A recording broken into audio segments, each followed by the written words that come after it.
And there is a live look at Marvis Frazier, who has just entered the ring here in the Glens Falls Civic Center. The record 16-1 with 7 knockouts.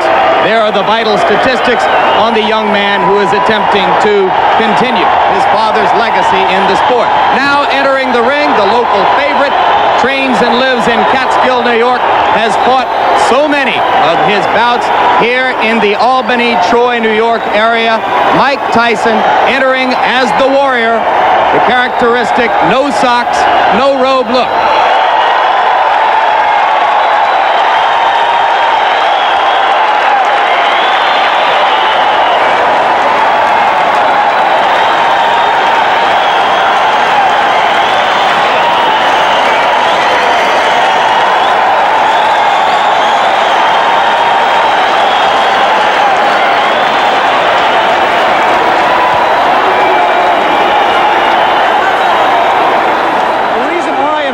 People don't think he can win against Tyson is the fact that his style is made to order for Mike.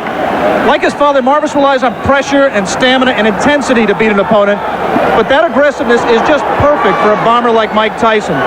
Remember, as great as Joe Frazier was, when he faced a tremendous power man like George Foreman, he got bounced around the ring like a rubber ball. His pressure style was suicidal against Foreman, and I think that's the case here today with Marvis and Mike Tyson. As an amateur, Marvis did show ability as a boxer, and he does have that tremendous heart of a Frazier. And there are people who think that if Marvis can move and survive the early rounds, Mike Tyson will get tired and frustrated as he did against Quick Tillis. But Tyson is now confident in his ability to go 10 rounds when he saw against Mitch Keenan. I don't see that as a problem. All right, very quickly, let's look at the tail of the tape. You will see that Frazier has a reach advantage of about 6 inches, which will probably be nullified if he comes forward toward Tyson, as we expect him to do. Round 1 is about to begin. The referee is Joe Cortez. In New York State, scoring is done by 3 judges. The referee does not score, scoring on the round system, supplemental 4-point scoring system if the rounds wind up even, and the 3 knockdown rule is in effect. Tyson comes out slugging. He comes out smoking like Marvis's father, Joe. Marvis must move or we're going to be out of here very, very quickly. Uppercut, and Marvis is hurt. Frazier is down. Joe Cortez moves in to have a look, and he's going to stop the fight. It did not last 20 seconds. Tyson goes over to take a look at Marvis Frazier, obviously quite concerned. A terrific uppercut. The same punch with which Tyson knocked out Jesse Ferguson the first time you saw him here on ABC Sports. Watch the uppercut, the right uppercut. We're going to show it to you in just a moment. Right now, there is Jim Jacobs, yes. Manager of Mike Tyson talking to him.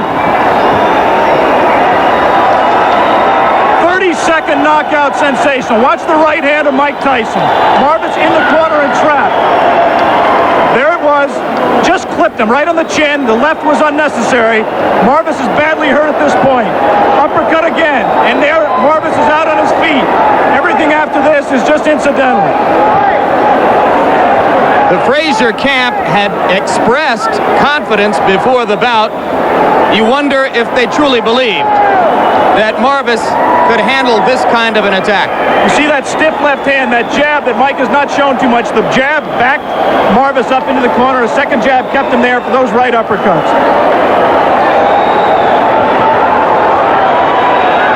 There will continue to be skepticism in some quarters regarding Tyson's stamina, his ability to take a punch, his technique in the ring. But with each succeeding bout, any skepticism about his punching power has to evaporate.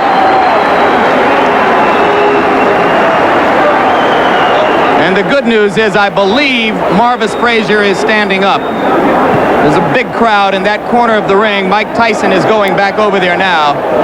We'll take another look live at what is happening in the ring after you finish seeing this third replay of the very quick knockout.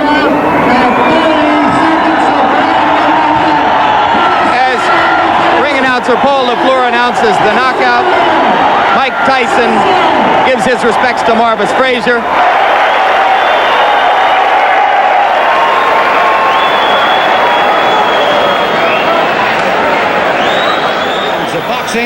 for the WBC Championship of the World. Introducing, in the blue corner, fighting out of Catskill, New York, weighing 221 1/4 pounds. He is undefeated in his professional career with 27 wins, no defeats, 25 KOs. He is the challenger, Mike Tyson.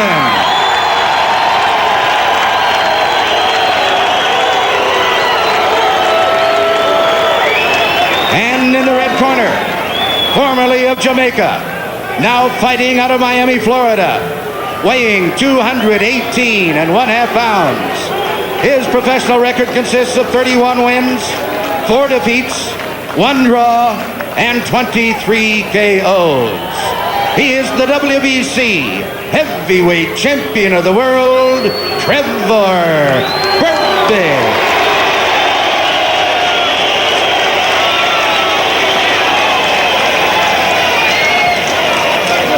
Now listen, if you get in close and I tell you to brace your stop punching and step back clean. Any question from the challenger or chief second? Any question from the champion or chief second? All right, let's get it on. Come on. The key in this fight for Tyson is to be patiently aggressive, not to fling himself into clinches as he has done. The key for Berbick, in my judgment, is to hold him off and smother Tyson and hope for a long fight that wears him out. Berbick says it's imperative he keeps his man in the middle of the ring. He says Tyson will not push me back like he's pushed other fighters back, and I'll push him back. And I think therein is another key to this fight, Ray. If Berbick can push Tyson back, easier said than done, but if he can, then he can be in the hunt. Well, I feel is imperative for both fighters to keep those hands high. Both wearing black, Berbick with the high black stockings. Left hook, Tyson. What Berbick's trying to do, he's trying to overpower Mike Tyson. And he's abandoning doing what he normally does best, and that is to use his whole body, to use those broad shoulders.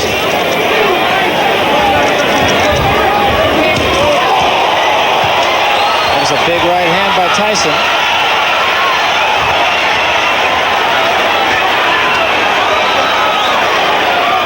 This crowd is right into this fight, right at the bell. I would not be surprised when these guys go down because they're throwing big shots and both fighters are a little cold, a little stiff here. A little tight. Right hand, Tyson, and a left behind it.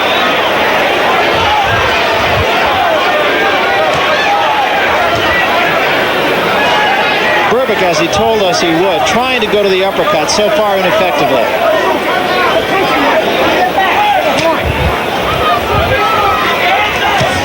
Big right hand, Tyson.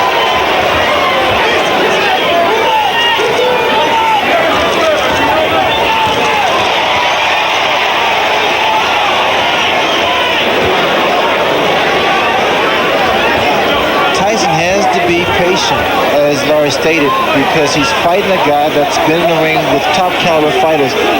So he knows how to get a breather and get that second wind going. Another big left hook by Tyson. I mentioned this earlier, but Tyson's punches even sound different than most heavyweights.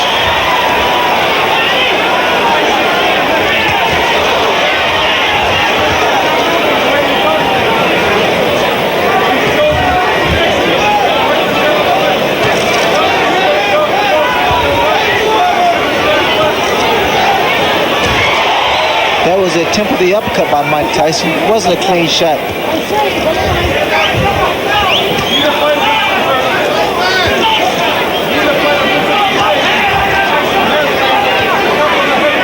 Trevor appears to be trying to keep Tyson backing up, making him fight his fight.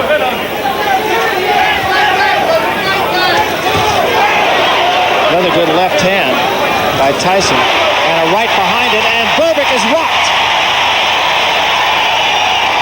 Berbick in trouble here.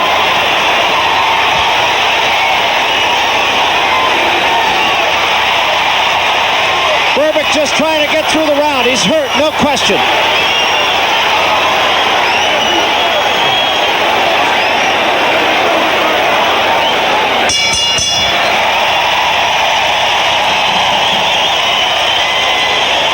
That was a big, big round for Mike Tyson, not only because he showed he had faster hands and beat Berbick to the punch, but because he did show the patient aggressiveness that we talked about earlier.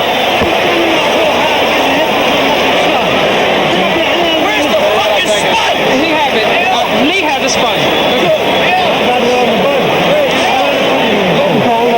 No, you fight like a... Always coming forward, Tyson. And the punches are short because he's coming forward and harder to see. We have to remember that Trevor Berbick has never been hit by punches as hard as he's being hit in this fight. And you'd never know how a man is going to respond to that. I'd say most of the damage. Stay very calm. Look at like the body shots first, then the head. Look, very calm. Tyson is everything that people could have hoped for in that round. Trevor Berbick, we should point out, has been down twice. There's another big shot by Tyson. Berbick in a heap of trouble. Down he goes. The punches are coming in such a succession that Berbick can't deal with them. They're short, powerful, devastating punches.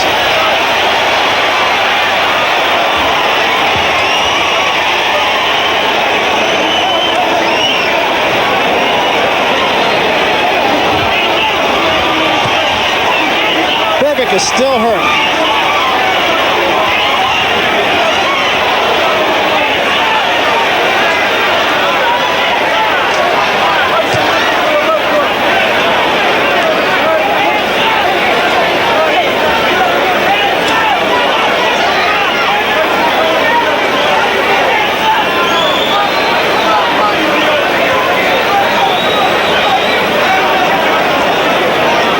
Trevor Berbick still seems to be not on solid legs at all here, Ray. Well, again, you notice that my man is being patient. Tyson's being very, very patient, which was a big concern from a lot of other boxing people. He's being patient against a guy that has a great deal of experience. He's not wasting any punches.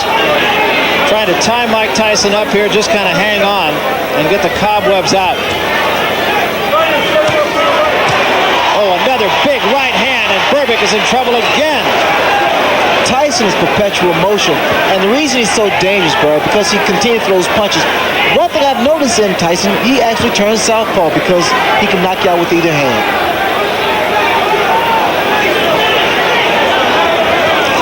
He has good leverage because he keeps his balance. He missed with that uppercut, but didn't miss by much.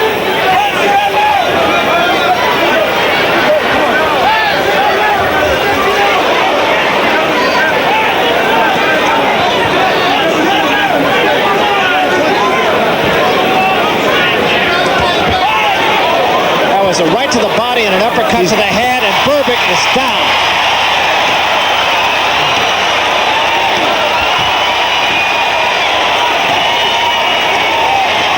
This one is going to be over, I believe. It's over. That's all, and we have a new era in boxing. Mike Tyson fought as perfect a fight as a man of his type of ability could possibly fight. He fought a very strong man, an experienced man. He was unfazed by the magnitude of the event. There is no praise high enough for Mike Tyson for fulfilling all of boxing's hopes for what he's done here. Amen.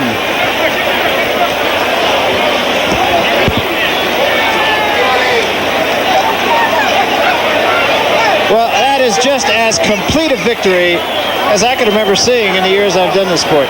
Well, it makes you speechless because of the way that Tyson demonstrated his talent. Here, the right hand that put Trevor Berbick in a great deal of trouble, and here's the first knockdown. Again, another looping right hand, and Tyson punches very well with both hands. It was a good display of punching power by Mike Tyson. And again, just to underscore the theme that Larry Merchant said, well, the final knockdown, we didn't see that beautiful uppercut too often. In fact, Tyson didn't need it. But it was a short left hook that did away with Trevor Berbick. Just tremendous shots and very quick hand speed. He set up the last knockdown with a shot to the body and came right back behind it. And you could see at this point that Trevor Berbick was not about to get back up. See, we understand the puncher power of Mike Tyson. All you have to do is watch this replay, and Trevor Berbick has a very durable chin. He has never been hit that hard, that often by any fighter. Here's another look at it. Watch the shot to the body. There it is. Missed with that right hand. It's such a short left uppercut, left hook, I'm sorry. And it was a one-punch knockout pretty much. It was not accumulation of punches. Just devastating punches. But again, as I started to say, to underscore the theme of this fight, as Larry Merchant mentioned, patience. It was a different Mike Tyson than we saw. He just tried to overpower people before, run at him, and just be bigger and stronger and faster. But tonight, I didn't see him waste too many punches at all. Well, Tyson knew, I think he knew what to expect from Trevor Berbick. He felt that Berbick was somewhat crafty and very slick inside. But Mike Tyson did what Mike Tyson normally does, and that's fight. Yeah, and he does. That's with a capital F also. Well, I don't, he just answered all the critics. Not that he had that many critics to begin with, but the questions that we talked about, is it too much too soon? He really hasn't fought a named talent. Well, that will no longer be talked about. I'm sure we will talk more about it, however. But right now, let's go up to the ring announcer. Chuck Hall will get the official decision. Ladies and gentlemen, referee Mills Lane stops the bout at 2 minutes, 35 seconds of the second round.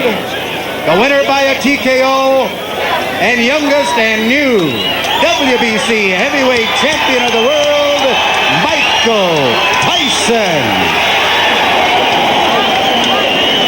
So Mike Tyson, the youngest heavyweight champion in history at 20 years, 4 months, 22 days. What a victory for him tonight. The thought that I had as Mills Lane was counting out Trevor Berbick was, what must Michael Spinks be thinking at this point? Well, he knows fully well there is a monster lurking somewhere out there in the boxing ring.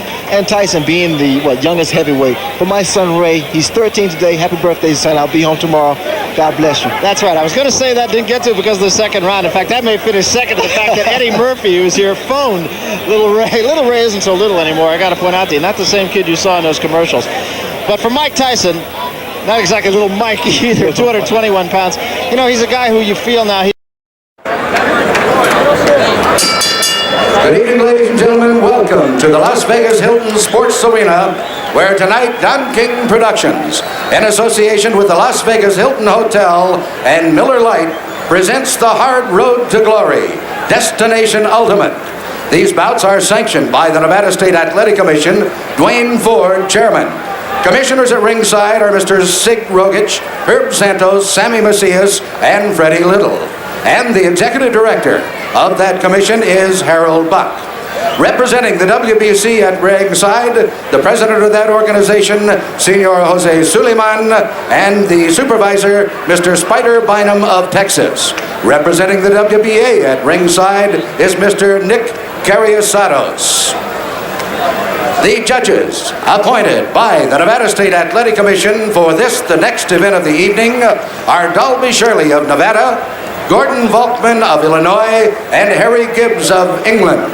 The timekeeper is Mike Lachella. Counting at the knockdowns, Al Bisick. The attending physicians at ringside, Doctors Flip Pomansky, Donald Romeo, and Elias Ghanema. And your referee is Carlos Padilla. This is the main event of the evening.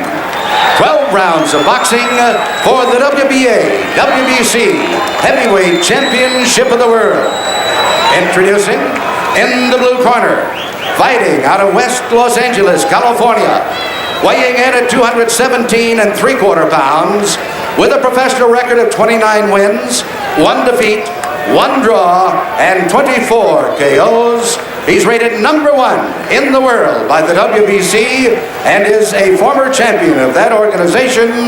Ladies and gentlemen, here is Pinklin Pinky Thomas. And in the red corner, fighting out of the Catskills in New York, weighing 218 3/4 pounds. He is undefeated in his professional career with 29 wins, no defeats, 26 KOs. He is the WBC, WBA Heavyweight Champion of the World, Iron Mike Tyson.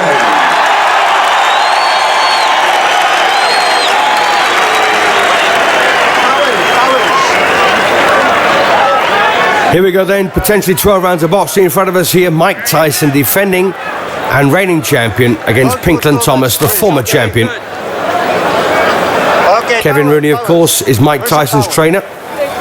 And he, of course, is responsible for taking Tyson to the threshold of professional boxing at the tender age of 20. Referee Carlos Padilla of the Philippines. And Tyson really has sweated up for this one. Okay, Tyson, Thomas, you're going to box. Well, they've taken the man off the street. Can they take the street off the man? Avoid using any kinds of foul. Don't throw any punches during the break. Is that understood? Seconds come out fighting. Well, very nerve-wracking moment this then for Pinkland Thomas. He knows what Tyson did to his conqueror Berbick.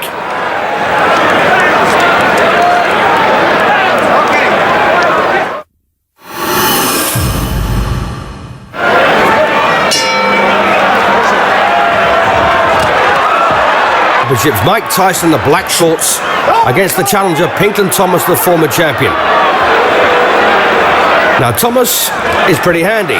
He's a pretty hard puncher, and as you can see, 2 or 3 inches taller than Mike Tyson. But Tyson's speed, energy and power are legendary.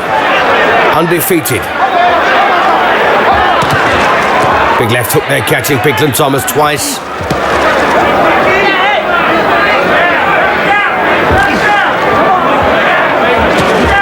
And just because Tyson beat Berbick in spectacular style doesn't mean to say he'll walk through Thomas here.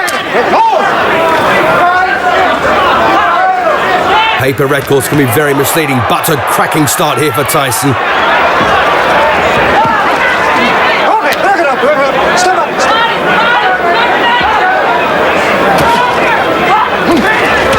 And again a big left hook there from Mike Tyson. So the Iron Man has made a cracking start here.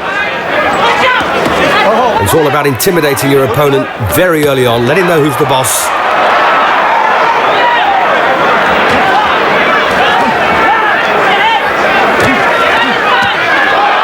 Well, another big left hook from Tyson, and Thomas in trouble in this opening session.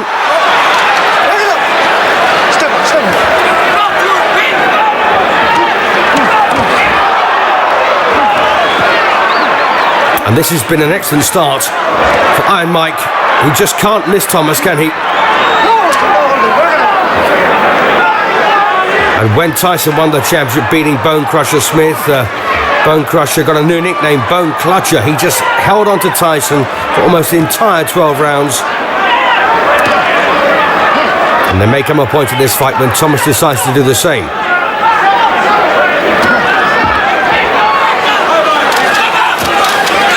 And Mike Tyson is a lot smarter than people give him credit for.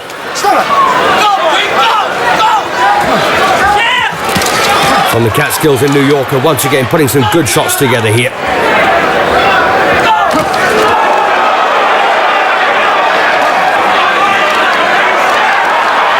Oh, once again Tyson landing some good punches here, and Pinkland Thomas in bother.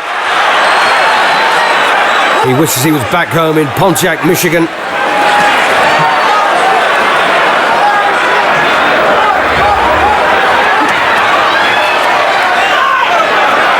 Well, if Thomas does survive these early onslaughts, he has a chance. But of course, that is the big problem.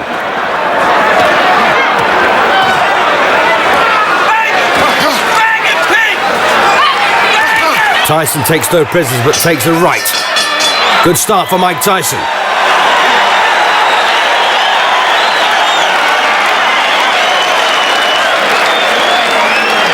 So Pinkland Thomas then goes back to the corner, the graze on his left cheek, and a bit of a battering in the opening session. But he's all right. Leave him alone. Quiet, Angelo. Leave him alone. Pinky, look up at me. Leave him alone. God damn it. Leave him.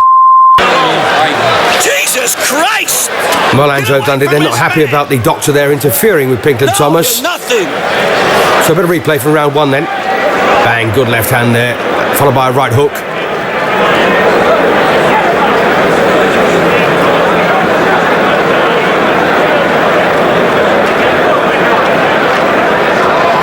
And it's the loneliest place in the world, a boxing ring, when you're losing. Same combination from the overhead camera.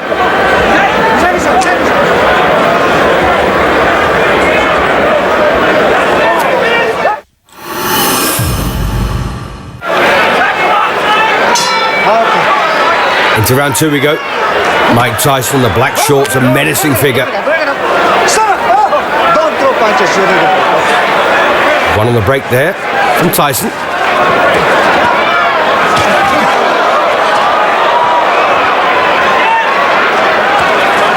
So all lights set to red here for Pinkland Thomas. He knows he's in for a very tough night.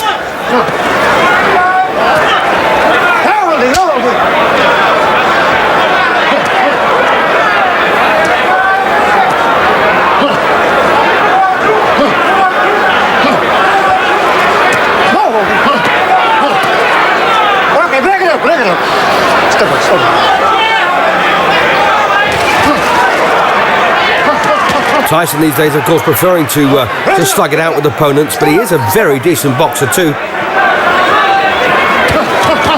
Oh, nice bit of work there from Pinkland Thomas, but it didn't last long.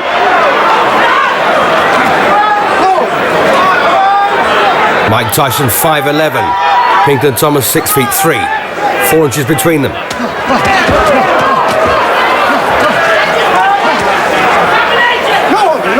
But only a pound in it weight-wise. Pinkland Thomas a pound heavier.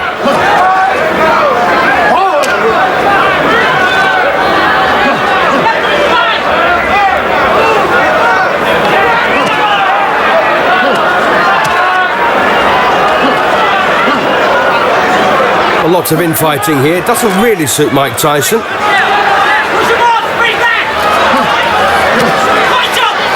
I'm not too sure it suits Pinkland Thomas either. And the crowd there booing that clutch. This is what Tyson's good at. Feinting the jab and banging him with the left hook. Break it up. Step up.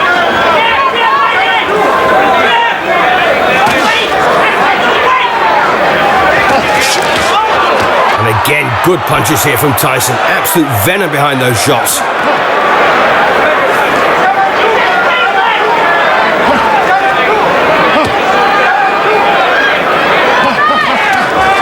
And you've got to take your hat off here to Pinkland Thomas. Although he's getting well paid for this, it's a painful experience.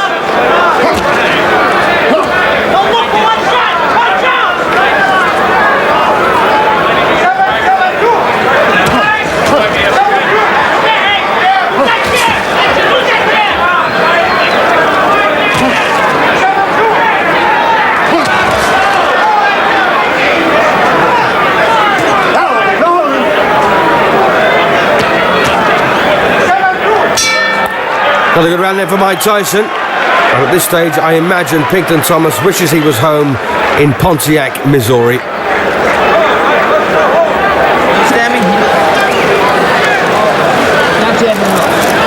So what can Kevin Rooney tell Mike Tyson? Not a great deal, I wouldn't have thought. You gotta put the pressure on me. Get the jab snapping. You're pushing it out. You gotta snap it out.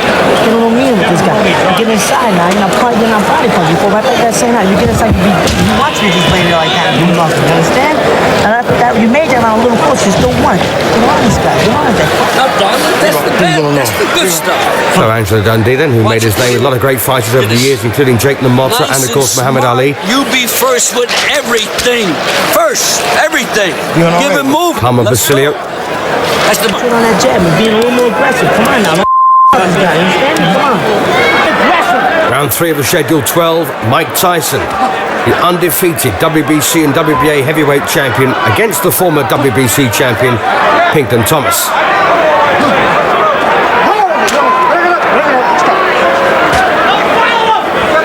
And Tyson, as you saw, very sweaty at the beginning of this. He knows this is a very big moment. One thing winning the championship, quite another keeping it.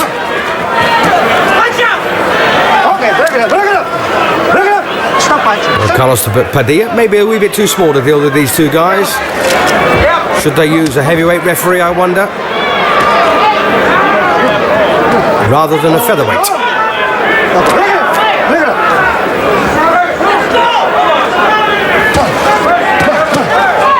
Oh, Thomas now getting the jab working, but once again he just can't cope with the speed and power of the champion.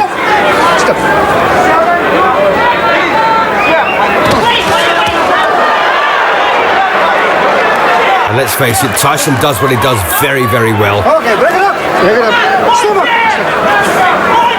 Swelling now around the right eye of Pinklon Thomas. Cuts, of course, grazed on the left cheek as early as round 1. Dash of heads there. Watch your hands. Okay, watch your hands. No damage. Okay.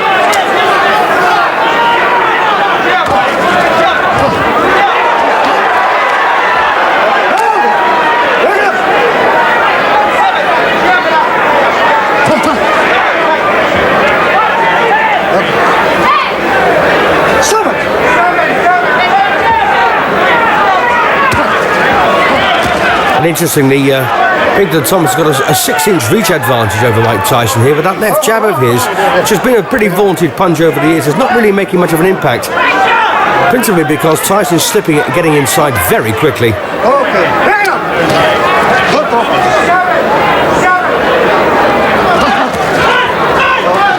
Hold it, bring it up. Step up, step up, step up. Watch your hands. The way he comes up out of that crouch to the left hook. Frightening.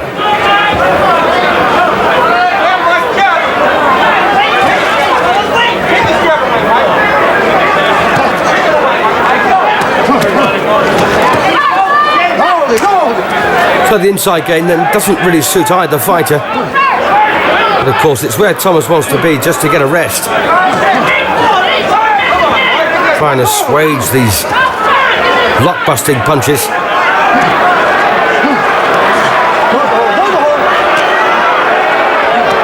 Well, once again, the crowd not enjoying the close quarter stuff here from these two men. Another big round for Tyson.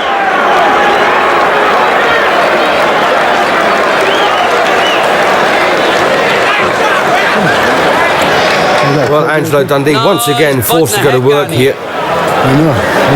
He's going to go, but nail him. But go first. Don't lay in the clinches. I want you to go first out of everything, okay? Guy bum's getting desperate. He's trying to butt the heck out of you. You know what I mean? Trying to wear his gas tank. It's all right. I want you to go first with everything. If he comes jumping at you, go for him.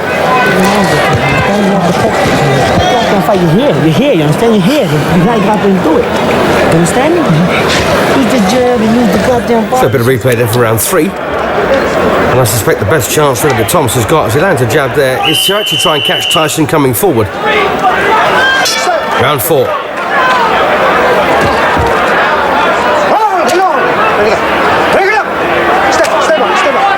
Well, quite clearly there, Pinklon Thomas, the one who instigated the clutch.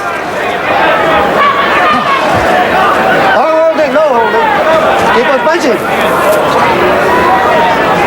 Okay, break it up. Break it up, break it up. Step, step.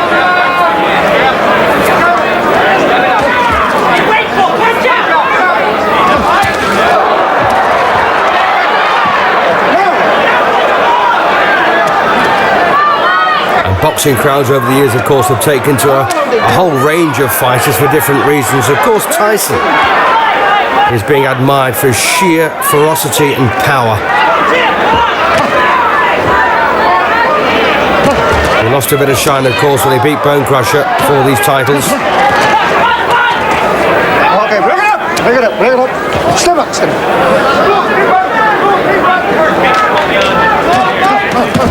Well, nice bit of work there from Pinklon Thomas. But no power behind those punches. And he's not moving his feet either. So two choices really. He can stand there and slug it out with Tyson, or he can get on his bike, move and box. But the problem is he's only a halfway house between the two strategies, and of course it's not paying off for him.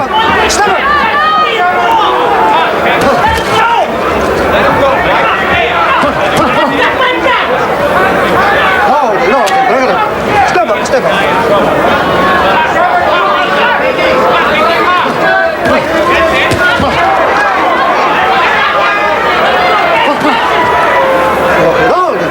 And the danger punch, of course, from Mike Tyson is that big sweeping left hook.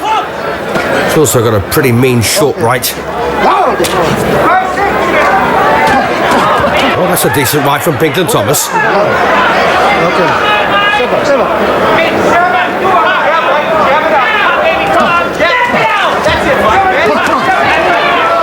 Again, the right there from Thomas, catching Tyson coming in, but once again, no great leverage behind it.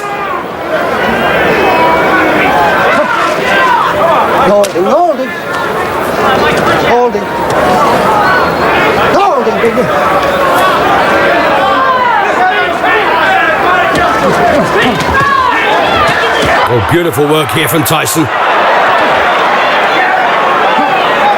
Having said that, this is probably the one of the better rounds so far that Pinkton Thomas has had.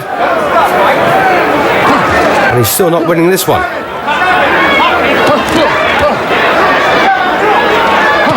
Well, a bit of a slap there with the left hook from Thomas. Gonna land with the knuckle part of the glove. Another round for Tyson, though, I suspect.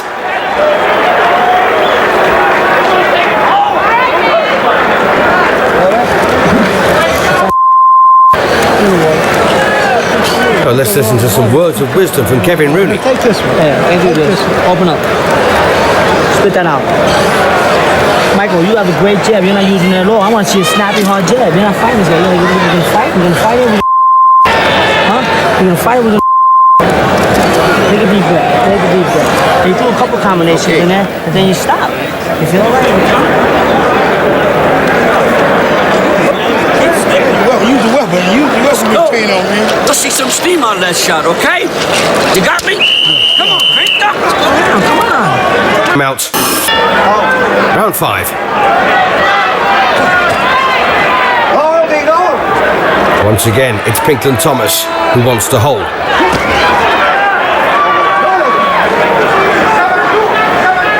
And I don't really think any fighter with the nickname of Pink should be particularly feared in the heavyweight division, but Pinkton Thomas is not a bad boxer, given the opportunity. He's got a degree of power as well. But with Tyson closing the gap at every opportunity, of course, Thomas has got no chance of using it. I just don't think he's fit enough to box on the outside the way he should.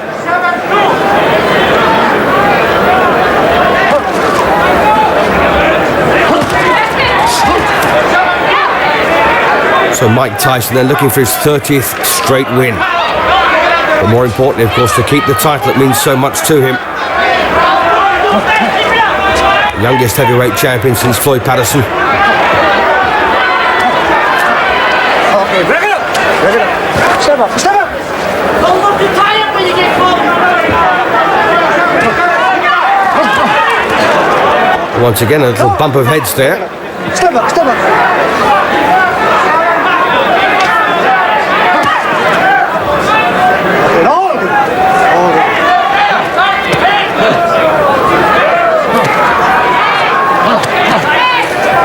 Tyson's a very intelligent fighter, much more intelligent than given credit for.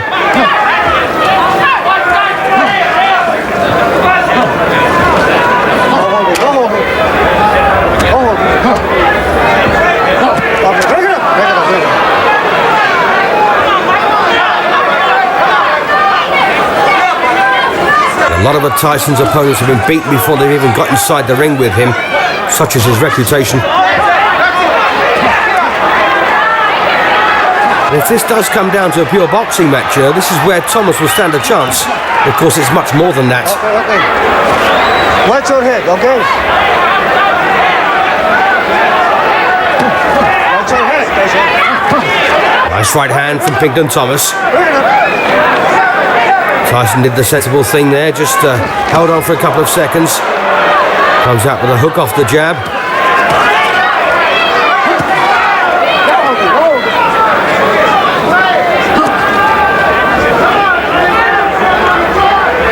Well, I suspect now Pinkton Thomas is beginning to feel every inch of his 29 years. Tyson still in the fledgling stage as a heavyweight champion.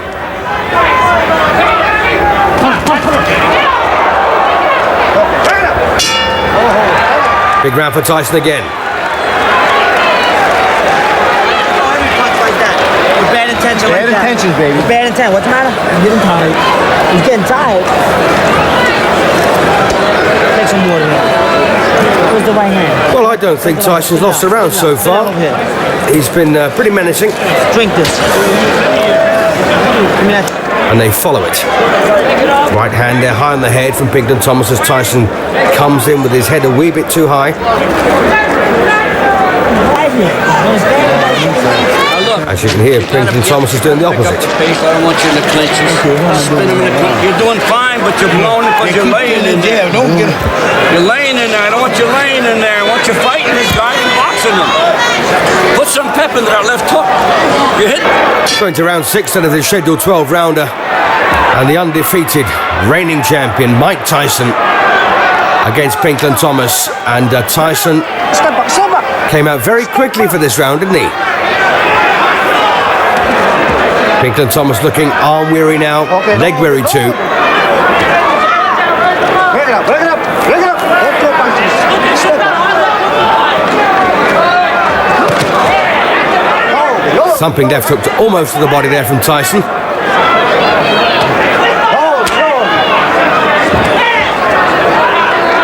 I love the way Tyson moves his feet and his hips to get in a good punching position.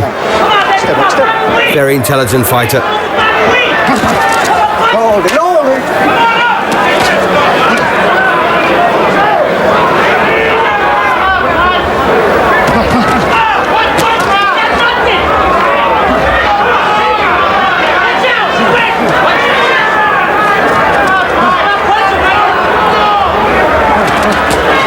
Once again, I don't suppose the crowd will appreciate the clutch from these two men.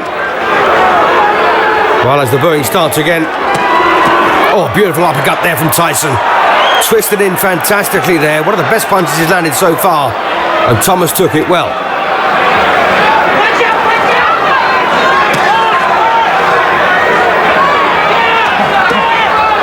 Oh, big sweeping left hook again from Tyson. And well, Pinkton Thomas now taking punches without reply here in round 6. He's in trouble. Beautiful work here from Tyson, and Thomas doesn't know where he is, except he's on the floor now in round 6. On the first knockdown of the fight, and Thomas badly hurt there. A succession of concussive punches from Mike Tyson. And he won't beat the count. And it's all over, so Pinkton Thomas then counted out in the act of rising. And the first man to commiserate with him looks to be Mike Tyson. So successful first defense then of the WBC and WBA heavyweight titles for Mike Tyson. Well, a few sticky moments there for him, but a lot more sticky moments for Pinkton Thomas. So Thomas's dream of becoming heavyweight champion for the second time has disappeared. Tyson rolls on. So a very successful first defence of the championship there. And what's more, of course, beating Angelo Dundee as well as Pinkton Thomas in that blue corner.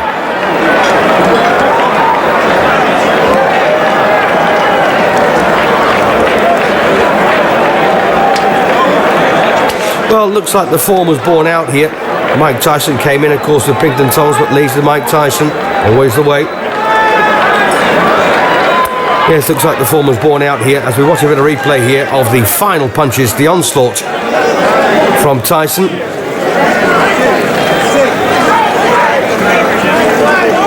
Trevor Berbick, of course, outpointed Thomas unanimously. Berbick, in turn, was crushed in 2 rounds by Tyson. And once again, we see these crunching punches from the champion land on the jaw. And that is a pretty emphatic knockdown. And when Tyson's in full swing, very hard to stay out of his way. And Pinkton Thomas was just like a statue here, inviting the punches to the chin. A very satisfactory win, I think, for Tyson ultimately. As we see the action from the overhead camera. Excellent left hook to finish off the fight. It was a culmination of very, very accurate punches that did it.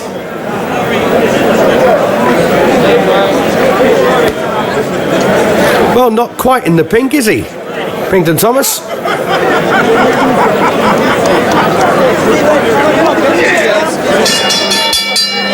Ladies and gentlemen, the time. 2 minutes of the 6th round. Referee Carlos Padilla stops the bout. The winner by a TKO and still WBC, WBA heavyweight champion of the world, Iron Mike Tyson. says it all.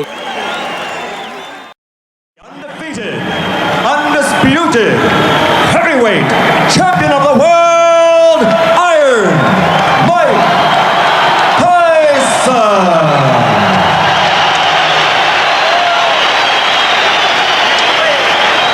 Gentlemen, you received your instructions prior to coming to the ring.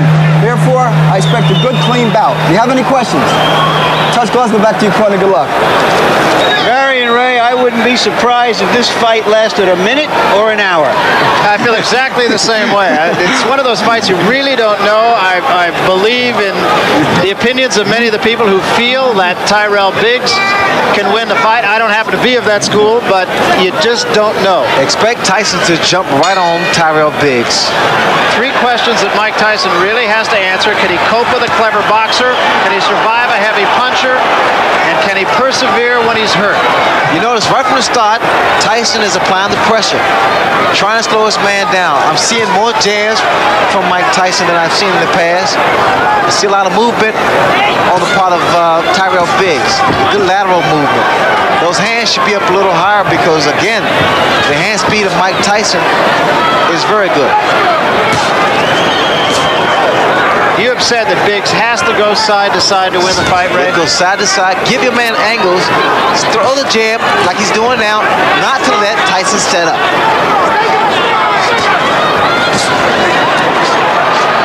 Tyson also said that he has found a pattern in Tyrell Biggs that he feints to the right before the punch actually is thrown.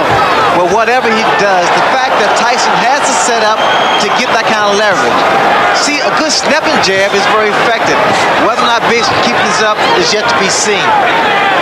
It's not time to be pretty in here, it's just time to frustrate this man. And that's what they want from Biggs. Good, consistent jab. And along the lines of patterns, Biggs feels that Tyson actually bobs in a pattern 4 times, and then he comes up with his head. See, wait, now here, you saw how Tyson walks in with that crouching style to deliver a shot.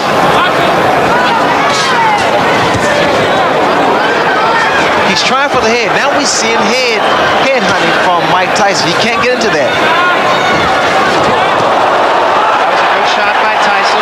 Get off the ropes, tie your man up. That's the way. Get him back into the center ring. Use the jab again. And come with that right hand. That was a quick little overhand right by Tyrell Biggs. Biggs now is talking to Tyson. Again, Barry, he's trying to frustrate him. But I don't like his hands down that low. I don't like Biggs' hands down so low. Step back. No points. Because Tyson throws those looping right hands and left hooks. Keep him up, Mike.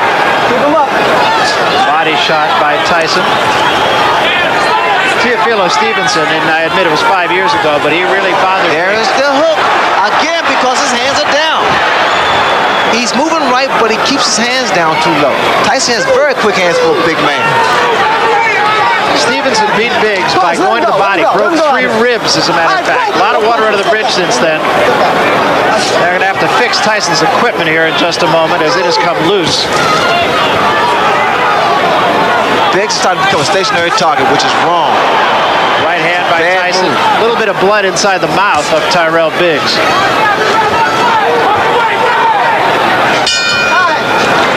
I don't know if Biggs can fight a perfect fight, but he fought about as perfect a round as he could have hoped for to start this fight.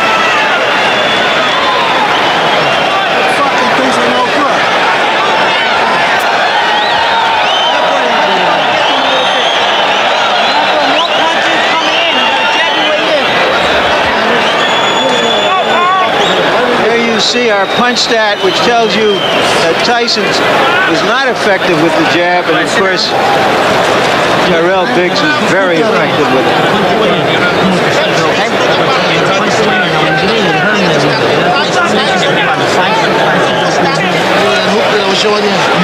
Let him pull you around. Let him pull you around with 2 or 3 hooks. Then stop. Hook it. Throw the man up. You got it covered? Yeah, your hands are broken. All right, second.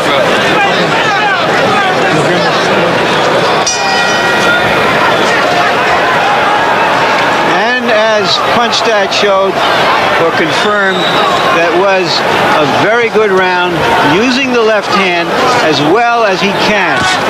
That is exactly what Biggs must do to stay in this fight.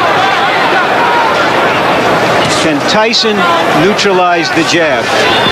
You see, Biggs was doing great the first 2 minutes of the first round, keeping that jab consistent, moving lateral, giving angles. But then the last maybe 45 seconds of the round, Barry, he stopped, became stationary target. The hands again, which I think is a major mistake because of Tyson's hand speed. And Tyson throws his punch. He loops his right hand, he loops his hook, and Biggs could be asking for a few problems. And the thing that strikes me actually is Biggs did have a round and did fight according to his fight plan, but he still took some strong shots from Tyson. But see, now Biggs again, Barry, is starting to stand there and exchange toe-to-toe, like I said earlier. You can't do that. Tyson's punches come so fast with so much velocity behind them. It's devastating. Biggs has shown a tendency actually throughout his career, and especially later in his career, most recently, to get in there occasionally and want to slug it out when he's been stunned. And that could be suicide. And the way that Biggs is moving to his right, that's wrong because of the hook of Mike Tyson. He'll run right to the left hook. Two hands, punch out. Let him go. Let him go in there. Let him go. Come on. Come on, let him go. Hey, break. Step back.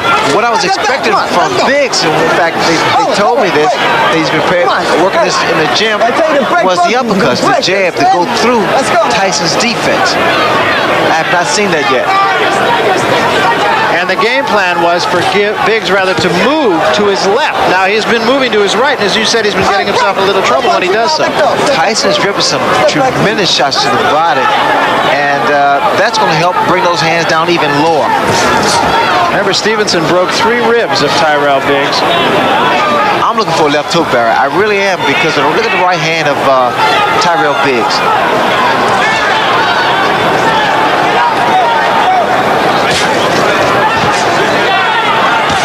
That's the uppercut, but you got to come back with the right hand. The uppercut raises the chin of a guy who crouches in, and the right hand does the most damage. There was a big right hand, best punch of the fight. That was the left hook, Barry. That was the left hook I was talking about. Now, if Biggs should make it back to his corner, I'm sure Georgie Benton will say, keep those hands high. Right, left, I'll get it right. Right, left. But the fact of the matter is, the right hand's down, the left hook has been scoring. And it rocked Biggs. As Michael Tyson said before this fight, everybody has a plan until they're hit. A little bit more coming in, a little bit more jab. You start that round real good, then you slow down with your jab. You're hurting with that hook. You understand me? I want to see the 5-1 now. 7 coming in. What's going to go 5-1? 5-5-1. You understand? Take a little spring back and put a little twist in there. Take a little swing. And here is Tyson's most effective punch. Biggs has been on his flat-footed more in this round than he was in the first round. Got nailed with the left hook. He has shown in the past that he takes a good punch. You don't want to take too many from Tyson. But now look, come on, this guy will slow down. Now just weather the storm for another round. You understand?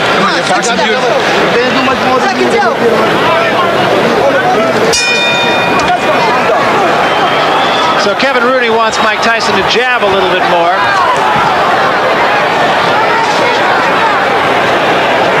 And Biggs starts the 3rd round backing up a little bit. Good stiff jab by Mike Tyson. Tyson's going to constantly apply pressure to Biggs. Keep working his body and working a jab like Kevin Rooney stated. People don't realize this, and I learned this from Andrew Dundee. It's not about how long your jab is. The fact that you have a jab, use it. That offsets someone else's jab. Now the left hook. The hook's going to land all night, Barry, because his right hand is down.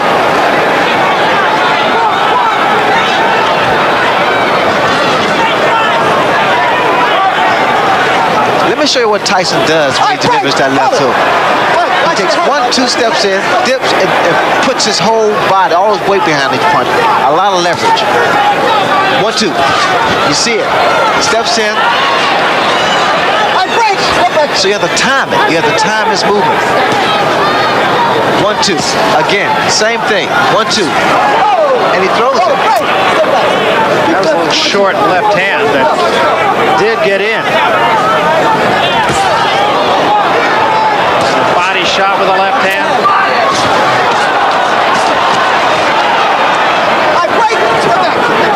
And now the cut over the left eye, and it's pretty bad. It's the same eye, the same cut.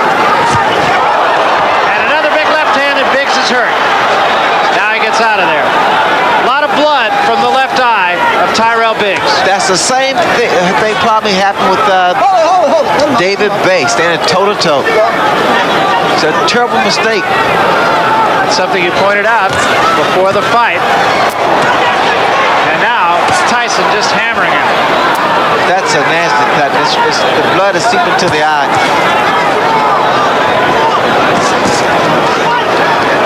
This will require a lot of work in the corner of Tyrell Biggs to stop that bleeding. The cut is right above the eye. It's exactly in the same place as the last one.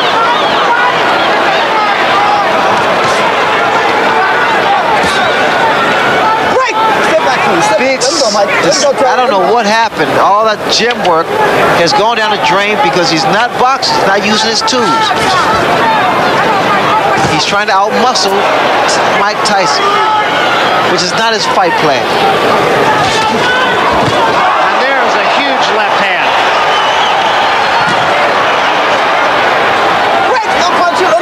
They may stop it. That's a nasty cut.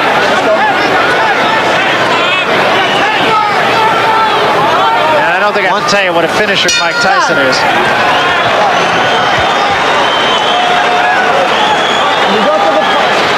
The pressure, the relentless pressure of Tyson takes its toll. It's a big round. Don't put it in the air. Let me tell you.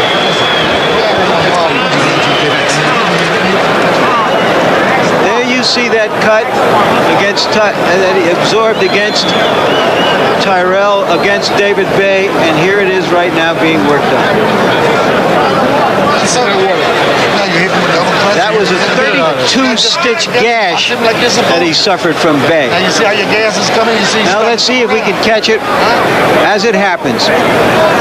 That's the punch that apparently sliced Bay open. Excuse me, Tyrell Biggs open. Come on, let me say the drink. It's the same right hand, Larry, that was thrown by David Bay. Let's remember that Biggs has fought his best when he's been in trouble. But I think it's fair to say that he's not in there against David Bay tonight. Right hand body shot and the left hand behind it by Tyson.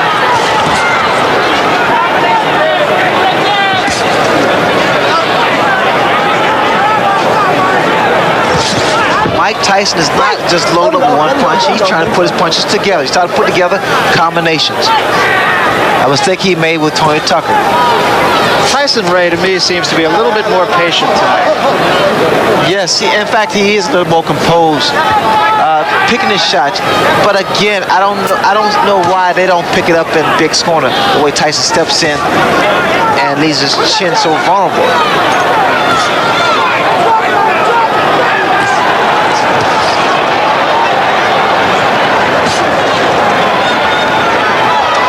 The way I see it now, Mike Tyson has made Biggs fight his fight.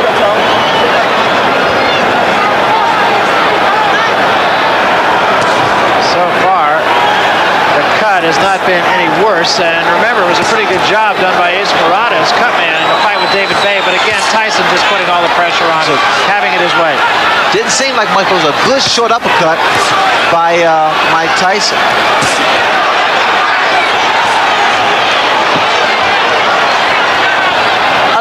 Body movement from Tyrell Biggs now. Start to throw some uppercuts. He took a big left hand there. And another.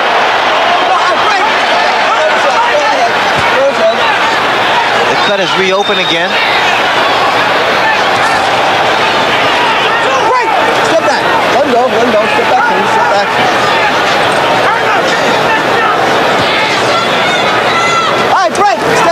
punches, no punches. Stepping back. Watch your head, Mike. Watch your head, okay?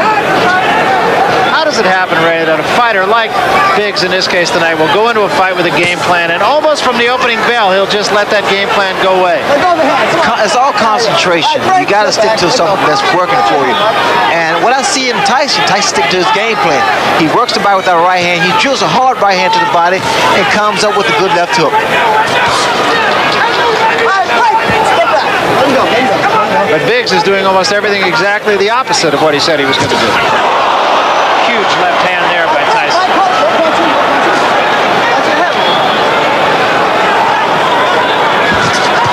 And a combination by Tyson, a left and a right behind it. Let him go. Getting to be a mismatch. Right now, Tyson looks like he's rolling in like the tide from the Atlantic Ocean a few steps from Convention Hall. You had it good, Doc. Don't worry. We're going to be all right. No problem. Bob. Ring doctor is taking a look. I got it. All set.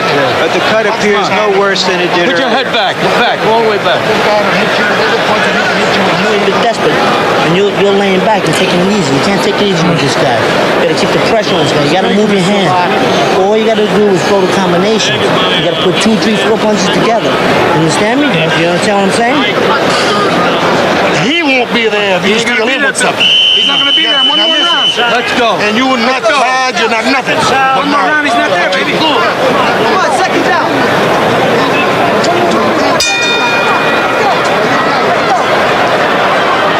And so we start the 5th round, and Tyson is right on his man. Kevin Rudy exhorting him to throw 2 and 3 punch combinations.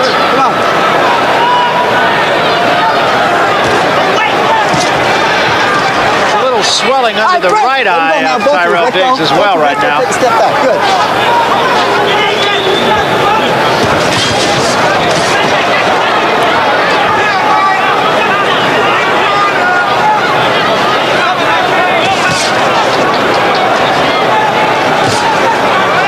Tyrell's going to recognize himself when he wakes up tomorrow morning.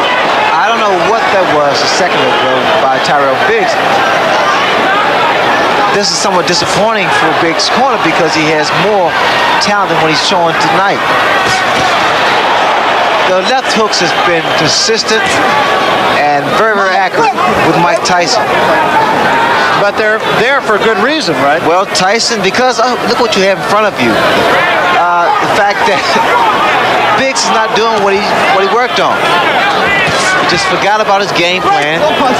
Totally abandoned it. Mike Tyson, he's doing what he does best. Work the body, work the head.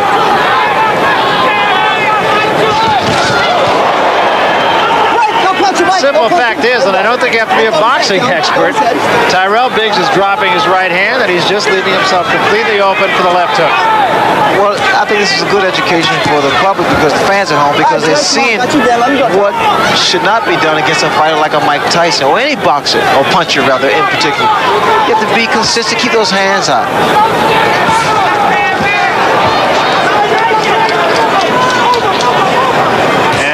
That cut over the left eye has opened up. There is swelling under the right eye that has a lot of blood right below the surface of the skin also. What Biggs has to do, he has to work something out, which is actually the left jab to break that rhythm and stop the momentum of Mike Tyson. He continues, Barry, to allow Mike to dominate. Again, bleeding from the mouth as he has been since the first round. Not a pretty sight. He subjects himself, Biggs does, to standing toe-to-toe and being actually a punching bag. This way, you'll probably see more knots and bruises because Tyson is hard. Good body shot by Mike Tyson. And remember, the doctor was in Tyrell Biggs' corner and looked long and hard at that cut in the last round, and you're going to see him again. Tyson hit on a break that time. I'm telling boxing, this is a boxing match, not a wrestling match. When I say break, you both break. Understood? You understand, Mike? Let's go. That cut looks even uglier. I'm sure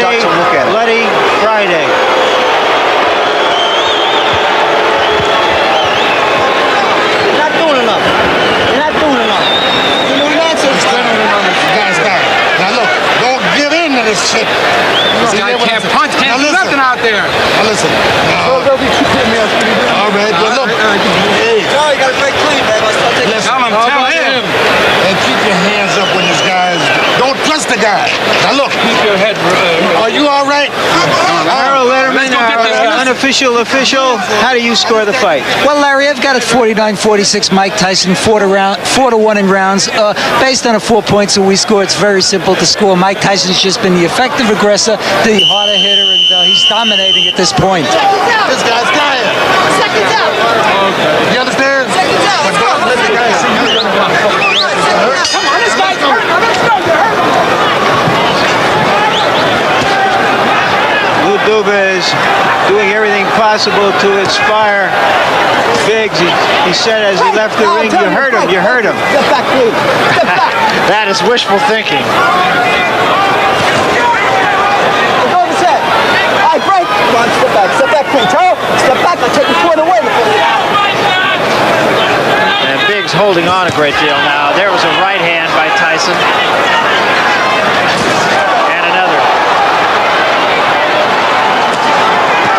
Biggs, you have to say, he takes a good shot, but this was not necessary. I mean, I figured that Biggs would use that height, that reach, and his ring generalship to make this fight a little easier for him. Instead, he abandoned his tactics, his strategy he worked on in the gym, and select to fight Mike Tyson's fight. I love those body shots, Barry. It weakens a fighter. It takes away his legs, so you won't see that much movement from Tyrell Biggs. And what Mike wants him to be is a stationary target. Tyson has fought an excellent fight so far. I admit that Biggs has let him fight an excellent fight, but Tyson's been very sharp. Well, I like Tyson because now he's putting his combinations together. He's not loading up anymore. And he's also showing a lot more patience. He was a guy who would just get in there and go for the quick kill and try to do it, generally speaking, with one punch. You know what's happening here? Actually, Biggs is just wearing down, slowly but surely. Slowly but surely. It's like chopping a tree down. It's the same principle. Mike Tyson's wearing his man down.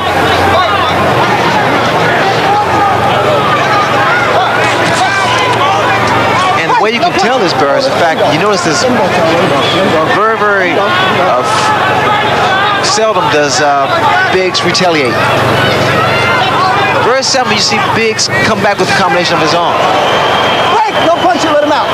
Let him out, Terrell. Let him go. Come on, Terrell. Let him go and take the point away. Get back. These two, of course, go back a long way, all the way back to amateur days.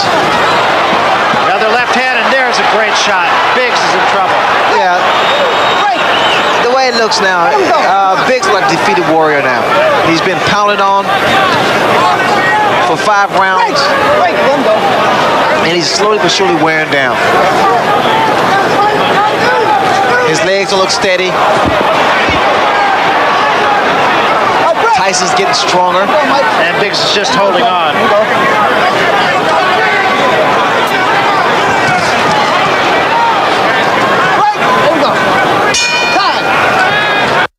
Well, that made the bettors happy, if nothing else, because Tyrell Biggs has lasted 6 rounds. They say that Tyson is predictable, but so is a hurricane. What can you do about it? Well, here's something that hasn't been predictable the last couple of weeks because of the football strike, but Inside the NFL will now be back because the strike has been, and I'll put it in quotes, settled. Your hosts, Len Dawson and Nick Bonacani. It's right here on HBO Thursdays at 11. More sevens, like you're doing. More sevens, more sevens. That 6 was beautiful. Let's see, 6-5-1, 6-5-2-1. Get to the side. Play with this guy now. You understand me? This guy's got nothing. Give him the feint, like you did before. Give him the feint. Give him a feint. Step to the side. 5. You're taking the best he's got. So what the hell's wrong with you? 5 back. Come on, this guy's gone. Now listen, come on, you're better fighting him. 5 from your chin, though. The guy can't fight inside. So if you got no legs, fight him inside if you got. Those numbers you heard were a fight combination. Customato, the mentor of Mike Tyson, used to put numbers on the different fight combinations, and Kevin Rooney is Tyson's disciple. I I heard something interesting in Big's corner. Benton told him, his trainer said, if your legs are gone, stand there and fight them. Stand toe-to-toe and fight them. So apparently the legs of Tyrell Biggs are shot because you don't see movement. He hasn't had movement actually for past 2 or 3 rounds. And just to further that point, in the last round, our punch stat figures Tyrell Biggs threw 15 punches, Ray. Again, like I said earlier, Barry, he's just wearing down. You can appreciate, especially from ringside, those body attacks by Mike Tyson. I mean, he gets his whole body, a lot of leverage.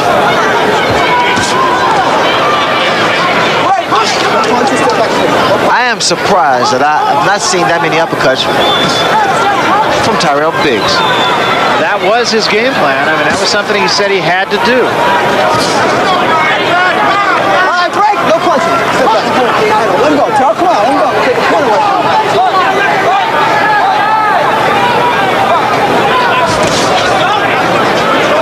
All right, break. No punching. Step back clean. Let him go, Charles. Let him go. Step back clean. Good. That cut, incidentally, at least for the last couple of rounds, has not shown any more blood. It appears to me that Biggs was trying to time Tyson with a counter right. I noticed when Tyson comes in, Biggs tried to stand his ground and throw a right hand. So now that tells me that Biggs is pretty much falling to the same trap as Mike Tyson, trying for one punch. And he's never, there's a right hand that just caught Biggs off balance. Biggs is covering up a lot of times unnecessarily and just trying to protect himself. Biggs, of course, has never been known as a guy who could put a man away with one punch. He dropped Snipes with a good right hand, but he didn't put him away. The elbow there from Tyson. Cavaroni was telling Tyson, get a couple head fakes.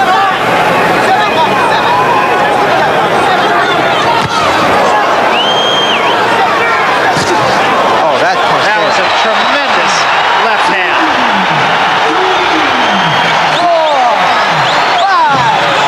6, 7, 8, 9. How do you feel, Charles? Okay? Oh, this is it. He is gone right now. He has no legs at all. And 10 seconds to go in a round. There's a left hand. He's down again. It's over. It's all over. And it wasn't even close. And what we've seen has happened so often, in which a fighter after a few rounds starts to hang on to Tyson, that we have to say it's Tyson's credit. He's the one who makes it happen. He makes it happen with his pressure, and no matter what an opponent's plan is, that plan disintegrates like a broken piece of crockery when it's faced with that kind of pressure.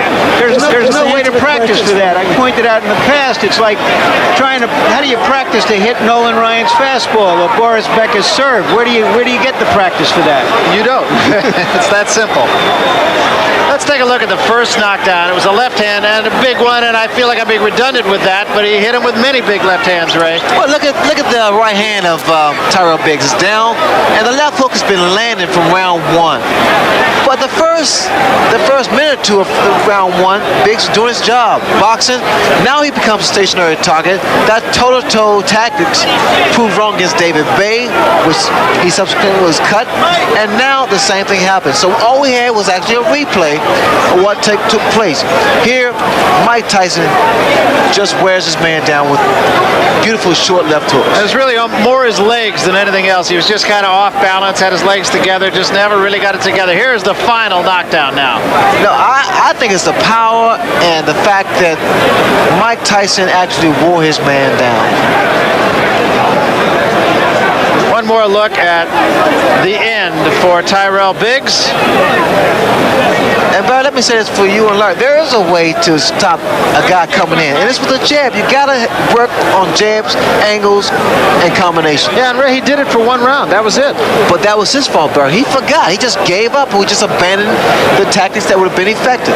Now, that's what I mean. As a matter of fact, and I don't mean to just blow smoke at you because you did it, but you were the only person I've ever seen start with a fight plan and stay with a fight plan. And now, ladies and gentlemen, let's get ready to rumble!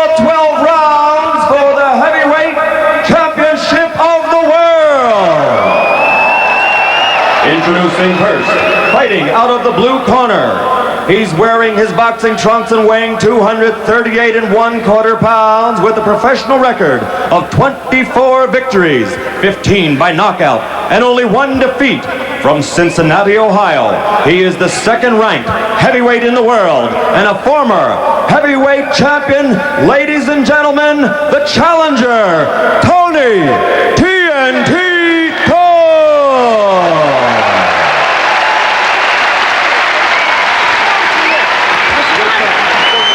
And fighting out of the red corner, wearing the solid black trunks and weighing 216 1/4 pounds, from Catskill, New York, which is the hometown of the late great trainer of champions, Cus D'Amato.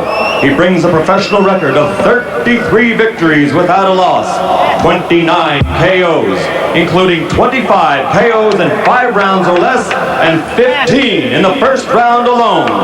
Ladies and gentlemen, presenting the undisputed, the undefeated heavyweight champion of the world, Iron Mike Tyson!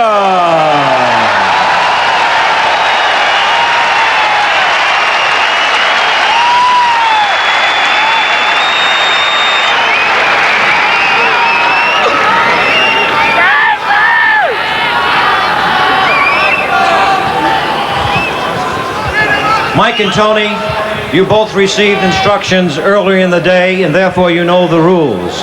I wish you both an awful lot of luck now. Return to your corners to await the starting bell. Good luck. That's Arthur McCanty doing his 6th heavyweight championship fight, his 78th world championship fight. Tubbs says he knows how to fight. The champion, everyone says it. It's a little bit more difficult to pull it off. Let's see if he really wants to rumble as he says he does. I see Mike Tyson iron the belly, the midsection of Tony Tubbs, so look for him to jump right on him in the first round. Okay, we're all set? All set. Let's go. Mercanti says they're all set, and there's the bell for round 1. Tubbs throws the jab, and Tyson responds in kind. Go, you're right, Greg.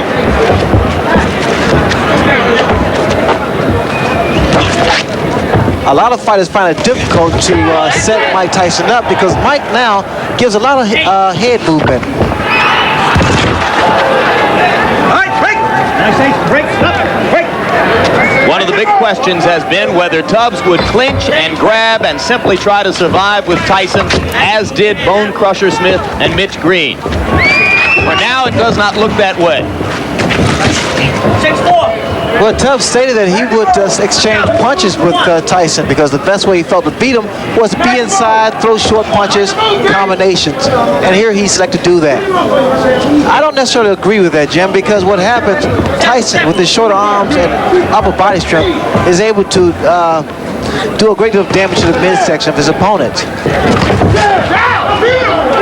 Watch for the left hook by Mike Tyson. Tubbs trying to go downstairs to Tyson's body.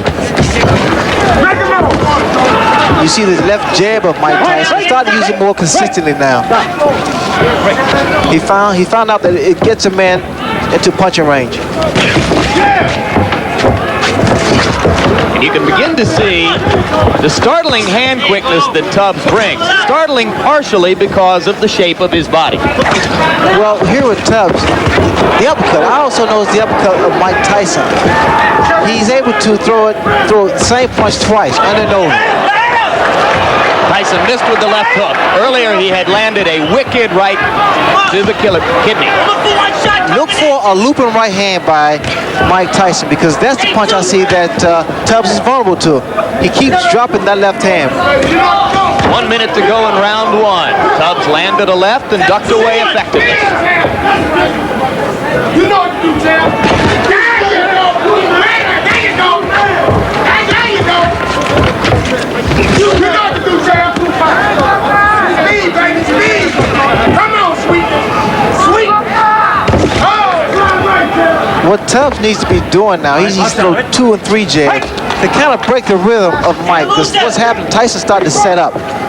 You need to break that rhythm with a jab. Tubbs throwing the uppercut. A lot of people think he will have to be effective with that punch because Tyson comes in constantly. Well, Tyson also lunged him with an overhand right there, and that's one of the mistakes he makes. 10 seconds to go in round one.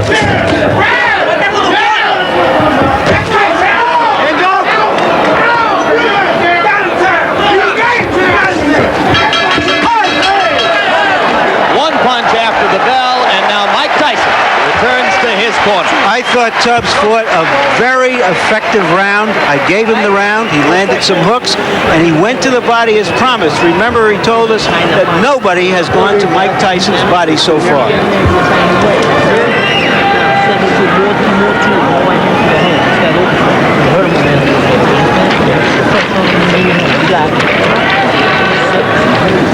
The voice is that of trainer Kevin Rooney. Mike. In here, Mike. Oh, you got it? 6 and 1, half dozen the other.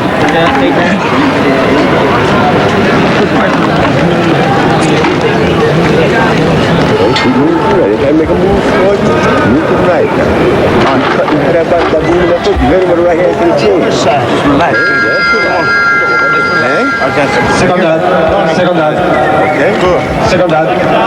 Round 2. The talking in Tubbs' corner was done by trainer Odell Hadley. So now Hadley and Rooney have had their minute, and round 2 begins. Tubbs keeping that right hand up because of the left hook of Mike Tyson. But also, you notice now you see a much more relaxed Tony Tubbs. So now his punches are being more fluid. Look at Tyson with the rapid-fire 3 jabs in a row. Something new within the past year. Well, Tyson is starting to improve each time he steps into the ring. But what I see here at Tubbs is pretty much trying to get range so he can drop his right hand, because in his corner they told him to drop the right hand. But the left hook lands, but he needs to come back with the right hand.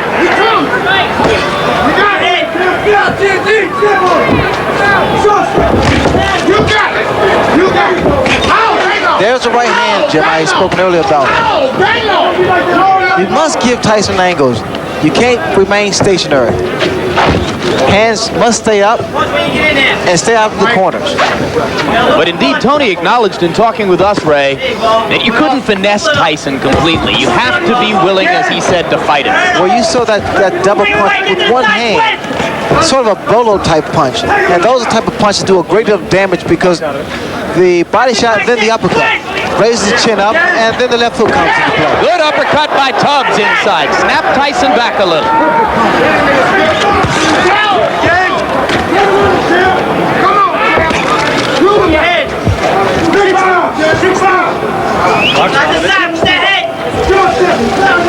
Tubbs has to be very careful. You notice he put both feet together, and it's easy to be knocked down or knocked off balance.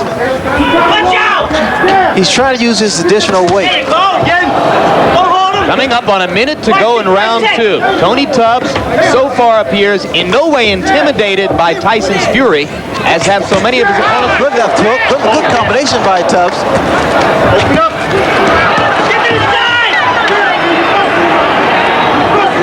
You know, Tubbs just trying to gain respect, and I think he's done that.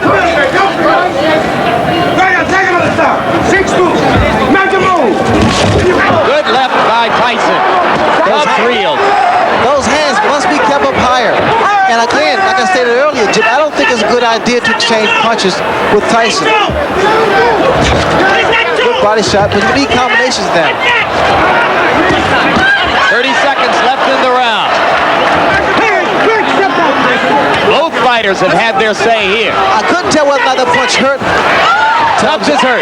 Tubbs is hurt badly. It was a left hook. And it's over. Odell Hadley has jumped in the ring. The fight is over. With stunning swiftness.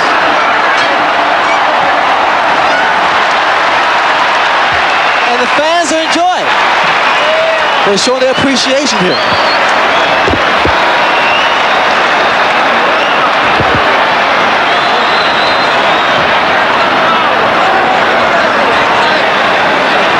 Remarkable. The tide of this fight changed within 15 or 20 seconds. Well, that's what a great puncher can do. The boxer is thinking all the time, and the puncher is punching all the time. The only thing I can say now is that if you thought that whale hunting was outlawed in Japan, we just saw that Mike Tyson hadn't heard about it. All right, Larry, thank you very much. And one brief personal note, you saw behind Mike's shoulder there his co-manager, Bill Caton. For the first time since Mike's been fighting as a professional, the other co-manager, Jim Jacobs, has not been able to make this trip. He's back in a hospital room in New York recovering from an illness, and we would all like to offer our personal best wishes to Jim and wish him a speedy recovery and look forward to seeing him in Atlantic City on June 27. Ray, we heard the essence of Mike Tyson's ring intelligence there. This is a fight. You make no excuses. You come to destroy your opponent. Right now, we'll look back at round two, and you tell us exactly how he did it. Well, there's no question about it, Jim, that Mike Tyson is always on a mission when he's in the ring. And I think it's difficult for fighters to deal with him because he doesn't have a feeling out process. In other words, he doesn't see whether or not he can land a jab or right hand. He goes right at you, and he goes in there for the kill. And we're going to take a look back now at the entire second round, Ray, from the handheld camera angle, which will give you a feel of what it looked like to us from ringside. Remember that Larry Merchant himself commented that he thought Tubbs fought a very effective first round, and in fact scored the first round for Tubbs. I thought it was pretty close to even, but certainly I thought Tubbs had given an impressive account of himself in round one. The first round, that's the way you fight Mike Tyson, or compete with Mike Tyson, rather, because you have to give him angles, jab. You see the jab, how effective it is, movement, never a stationary target, because what happens here, when you become stationary, Mike Tyson works your body, he brings your hands down, and then he goes for the kill. I thought the first round was a pretty good round for Tubbs, although I would have preferred to see a lot more movement, a lot more left jabs thrown. Do you think that fatigue was becoming a factor this early in the fight for Tony? That's rather premature to say because normally body shots wear you down in the later rounds, but then there are always an exception to the rule because Mike Tyson's body attack is so devastating. Here he's going right to the midsection, and I'm sure Tubbs felt those shots. Tubbs, again, made the mistake of trying to exchange punch for punch with Mike Tyson, and in doing so, he took away what got him to the championship. That's the jab, the movement, and his boxing style. There you saw Tubbs doing as he claimed he would try to do, delivering body shots to Tyson. But what you have to understand, Jim, inside, Mike Tyson has the greater upper body strength, and he has the shorter punches. He throws more combinations inside, and they're short because his hands are very fast too for a heavyweight.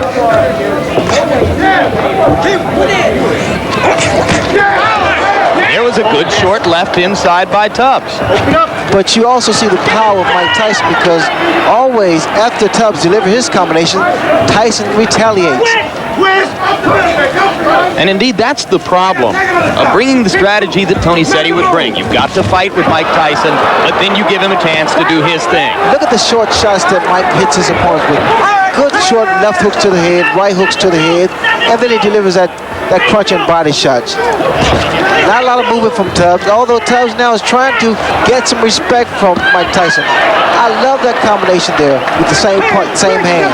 The right to the body and an uppercut, right uppercut. Here, I see that Tubbs is wobbly. He's ready to go here.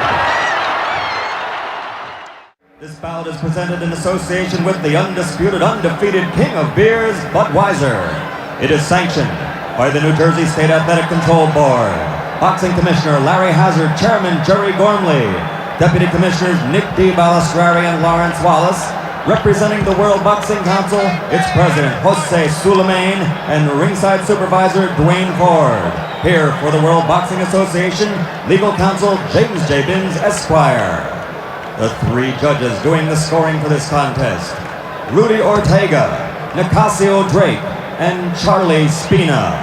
The timekeeper is Lindsey Tucker. Counting for the knockdown seconds, Frank Cappuccino. Chief ringside physician, Dr. Frank B. Doggett. Also in attendance, Dr. Charles Wilson and Dr. Stanley Eden.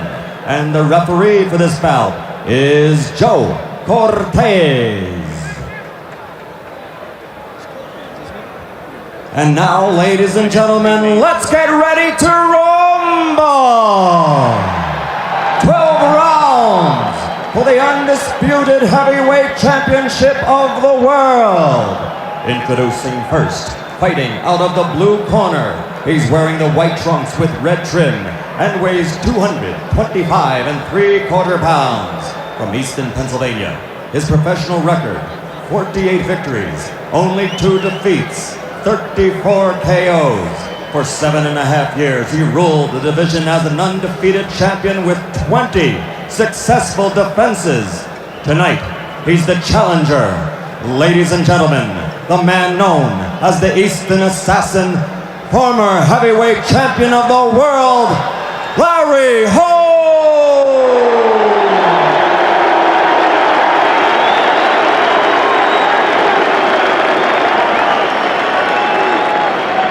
And in the red corner, wearing the solid black trunks, weighing 215 3/4 pounds, from Catskill, New York, which is the hometown of the late great trainer of champions, Pasamato.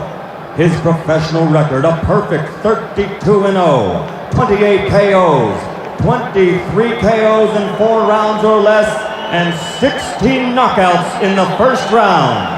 Ladies and gentlemen, I present you the undefeated, undisputed heavyweight champion of the world, Iron Mike Tyson.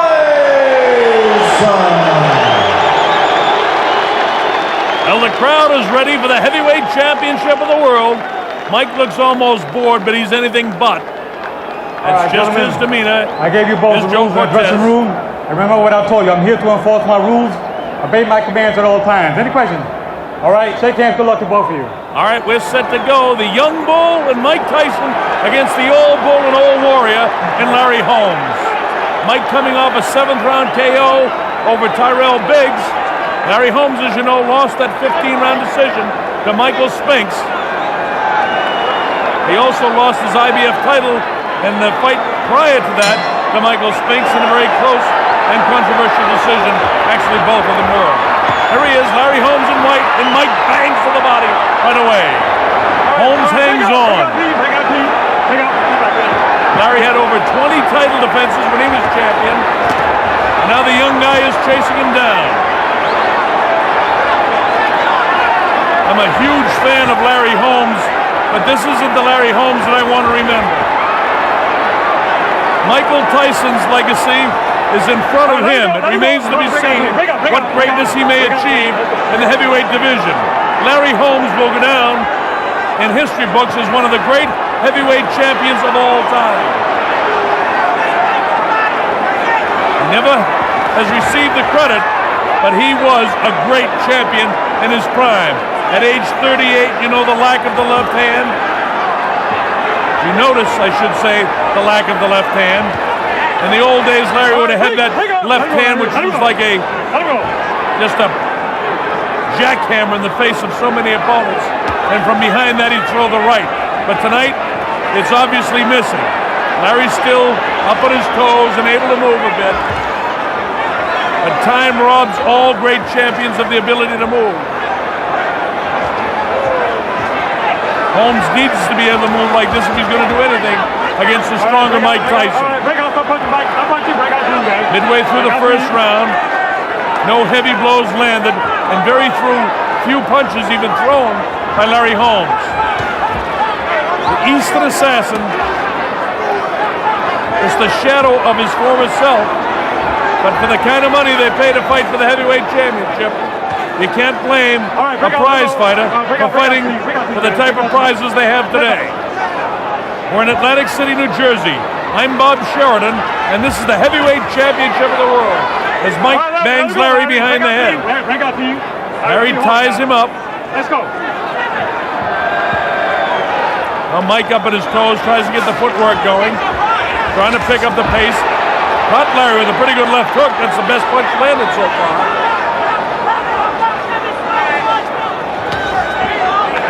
Straight right hand to the body of Larry. Now in the old days, Mike Tyson wouldn't have been able to get through that jab, or it would have been much more of a contest. That's what the fight would have been about. In the present day, in January of 1988, the question is, how long can Larry survive against this young bull? Because if Larry continues to fight like this, he can't survive long. The things that made him great are not there, the foot speed or the hand speed. Another crushing blow to the body of Larry Holmes. Closing seconds of the first round. As the bell, ending round one.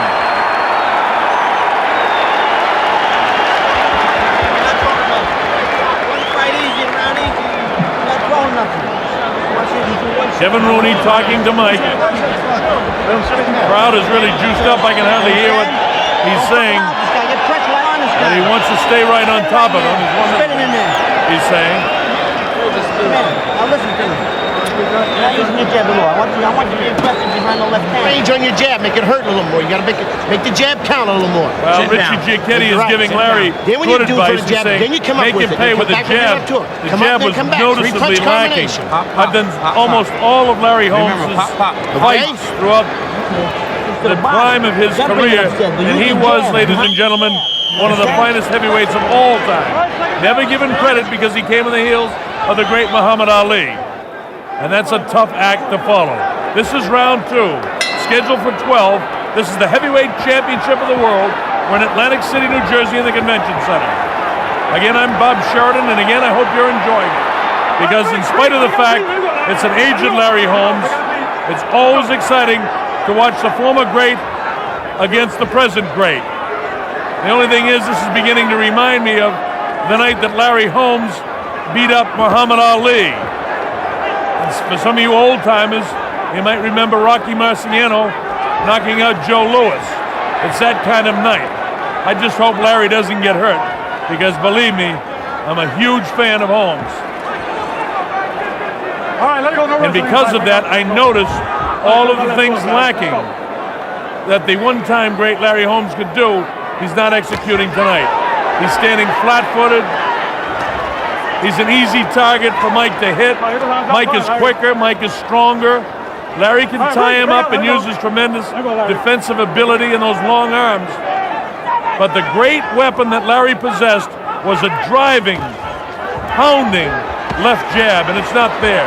Big right hand to the body of Larry. And those punches against the 38-year-old body will take their toll as well. Holmes hanging that left arm, and that could be disastrous before it's over.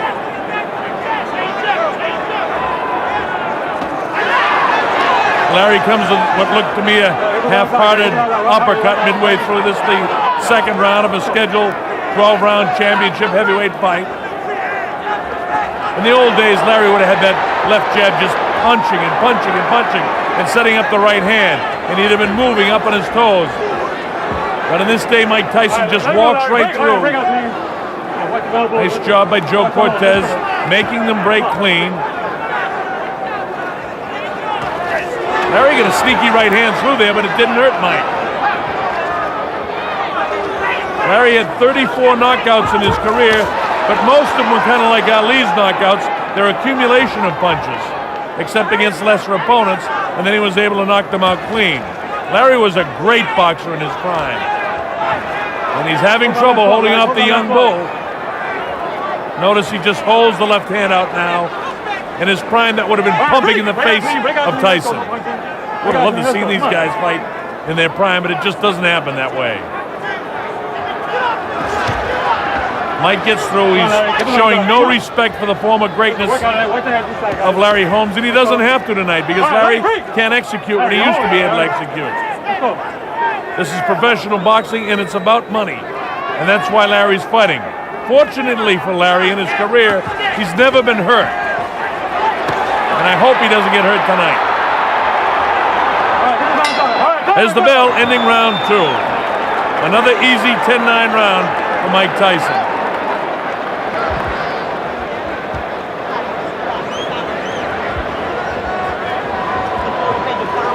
Kevin Rooney continues giving instructions to Mike Tyson. With the crowd in here, it's hard to hear again.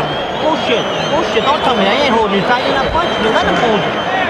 Mike answers back Kevin. Notice Kevin tells, hey, Mike, I'm not taking that. You listen to me. It's exactly what guys need when they get a lot of money and a lot of fame like Mike has now. They need somebody to give them this kind of direction. Kevin Rooney, one of the best at it. He's been with them since he was a kid. Let's see what we see here.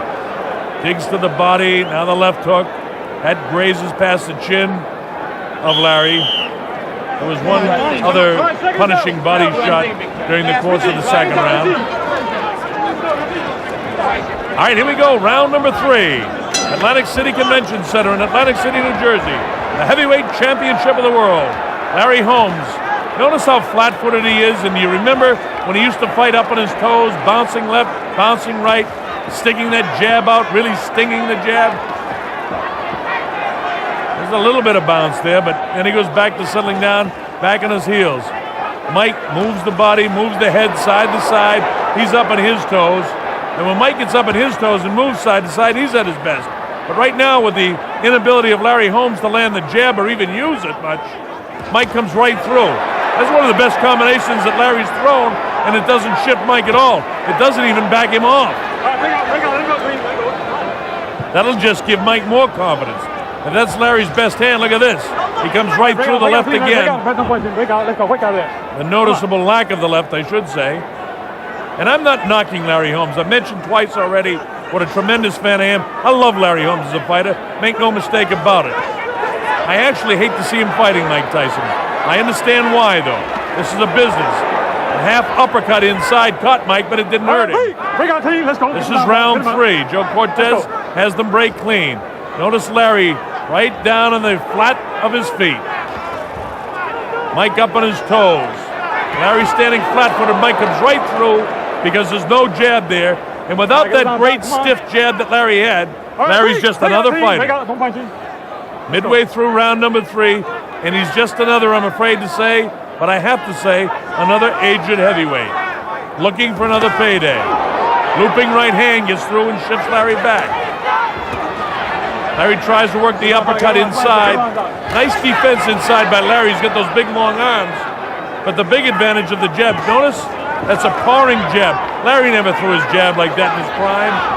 He used to drive off the back foot and sting with that left jab. His left jab was actually a punch, and as good as a straight right hand against many opponents. A nice clean break by Joe Cortez and the fighters.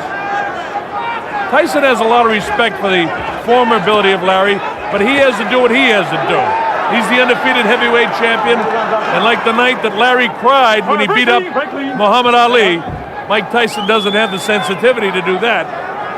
But I know he knows he can handle Larry.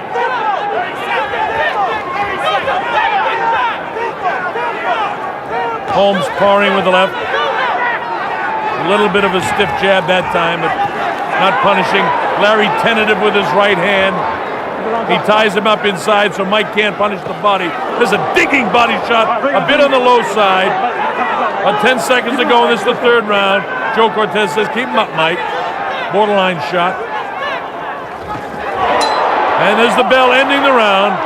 The right hand got through, and a light left just at the bell.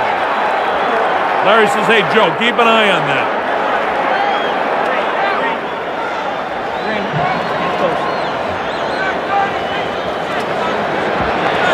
Deep breath.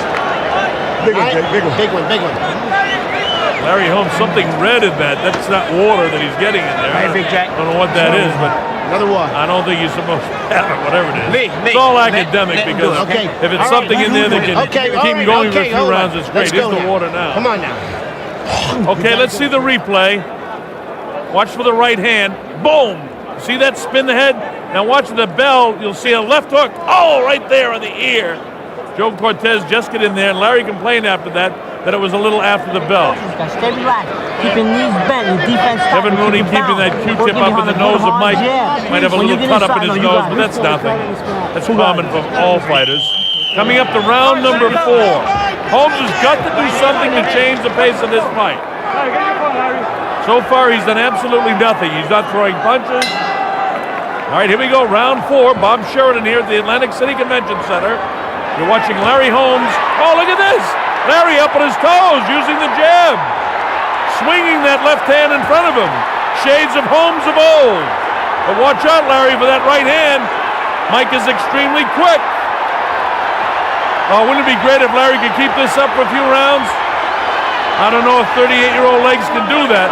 Ali, late in his career, used to do it for the last 15 to 20 seconds of rounds, and he stole rounds, but doing it at the start of a round is something different. There's Larry back on his heels again now, after Mike's banged him inside again. Well, for you youngsters, you saw just a shade of the old Larry Holmes. And now here he is back to the... Oh, a left hook got Larry that time. That never would have happened in the old days.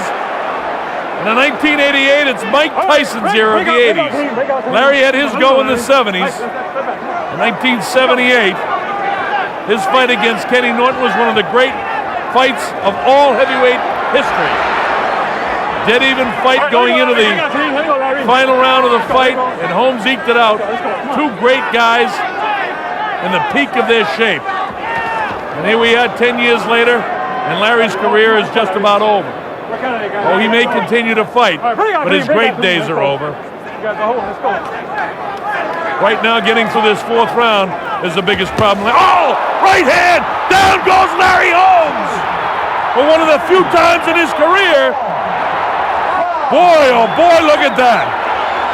He was knocked down by Ernie Shavers, Mike Weaver. Ronaldo Snipes had him out with a heavier shot than that. But right now, Mike Tyson is in charge. He's the boss, and Larry's down for the second time. There's no free knockdown rule, but Larry's in a heap of trouble here. His legs aren't there. He'll take the standing 8 count. How do you feel? It's almost academic now. Mike smells the blood. He senses the kill. He comes in for it. Larry trying to hold him off. There's too much time left in the fourth round. The end of a great career is imminent. Larry Holmes' legs are jelly. There's lightning in the fist. Big right hand, followed up by the left hook. Lightning in the fist of Tyson. Straight left hand. He faced that one, getting in position. Mike showing patience to get set for the big shot. Right hand hurt Larry again. He's back at his heels. Left hand. Larry's going to get hurt. This is bad. Hope Joe Cortez takes a look into the eyes. Larry gets nailed with the left hand, the right hand. Digs to the body. Goes to throw right hand. Gets clipped with a big right hand. He won't get up from this one. It's all over. Joe Cortez has seen enough, and Larry Holmes is knocked out. He doesn't count him out, but he's out. It looked a bit like Larry was in the process of throwing a right hand that get caught up in the ropes, and when he threw the right, the power of the right spun his body towards the right, and it left him wide open with his left hand down for a right hand of Mike Tyson, and he got clipped and he got knocked out. A lot of confusion in there. Larry seems to be okay, thank the good Lord above for that. Again, I've been a tremendous fan and booster of Larry Holmes throughout his career. He may be my favorite of all time. Of course, Ali is in a class by himself, but in all the other heavyweights, I love this kid as a fighter. Never got his just due. He was a tremendous champion. But this is the man of the hour. Mike Tyson's record goes to 32-0. Here's the first knockdown. A crushing right hand right on top of the temporal bone and above that left eye. Same thing, different angle. Watch for it. Feints. Boom, right there. Look at that. The power of that right hand. And Mike driving off his back foot and really has everything going. Watch the way, see? Watch the way, see? He's almost jogging into it. He's got everything going for him when he lands that right hand. In years gone by, Larry would have had the left up. Is the second knockdown now. Let's see how this occurs. A left hand, a right hand, and then just an accumulation of pretty good shots there. This isn't as tough a knockdown as the first one. Same thing. See, he misses that shot. Catches him good there below the jaw. But he's already rattling his brain. He's out on his leg right here. And then on top of the head, which rattles the brain again. And Larry crumbles down. Same thing, different angle. See their front feet getting tied up there. Mike actually in almost a southpaw stance with his right foot forward, stepping on Larry's outstretched left foot. And is the last knockdown and the finishing series of the fight. Watch for Larry's right hand. See that get hung up in the ropes? And so he's totally exposed, and Mike throws one more right hand, and that's all the inside of Larry's skull could take. thank the good Lord again that Larry's okay, because he's never been hurt like this before. Oh, that is a tough punch. And the left hook digs to the body. He's out on his feet right here. Goes to throw it, and it's caught, and it exposes his body. And then, look, right there. Boom. His head going one way, Mike's fist coming the other way. And this is the very last time. This will show exactly how that right hand gets hung up in the ropes. And watch the way he spins his body. And right there, he's caught, exposed, and Mike, boom, he jumps on it. And that's all she wrote. Mike Tyson retains the heavyweight championship of the world. That Michael Spinks is a little tight. His legs are not as loose as they normally have been in the past. Now watch Tyson jump right into his chest.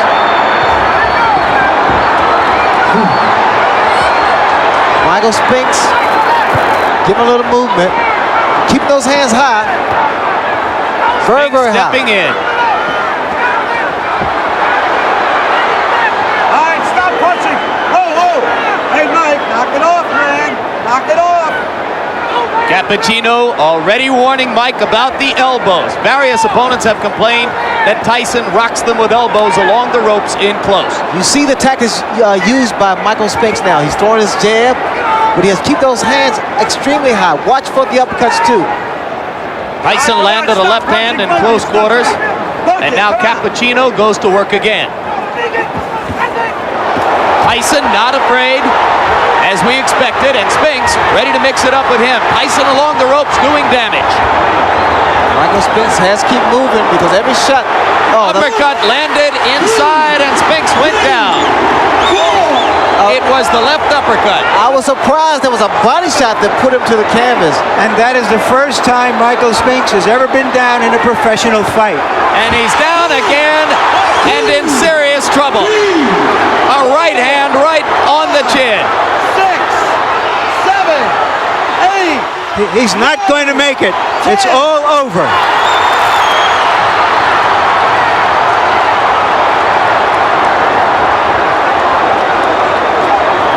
Now we know why Butch Lewis wasn't anxious for Michael Spinks to fight Mike Tyson in the Unification Series.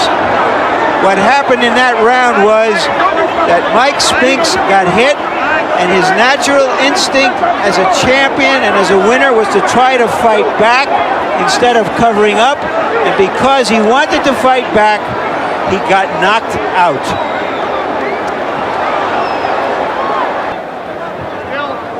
Michael Spinks started out pretty slow, and here we see Tyson, as usual, going to the body. A great uppercut that sent Michael Spinks to the canvas. That was the second knockdown and the finishing blow. Watch again.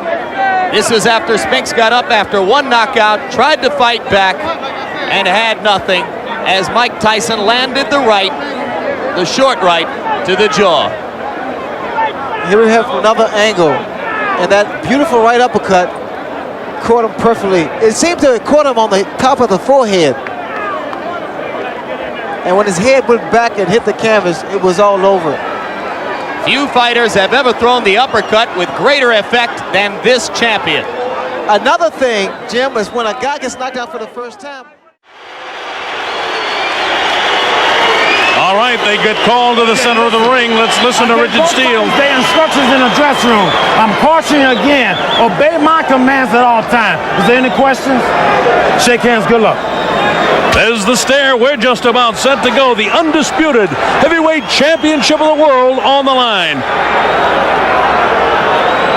Mike is giving away 3.5 inches in height. He's giving away 10 pounds in weight. He's 5 years younger, and he's giving up 11 inches in reach. Some say he has the same disadvantage as a lion going against a zebra.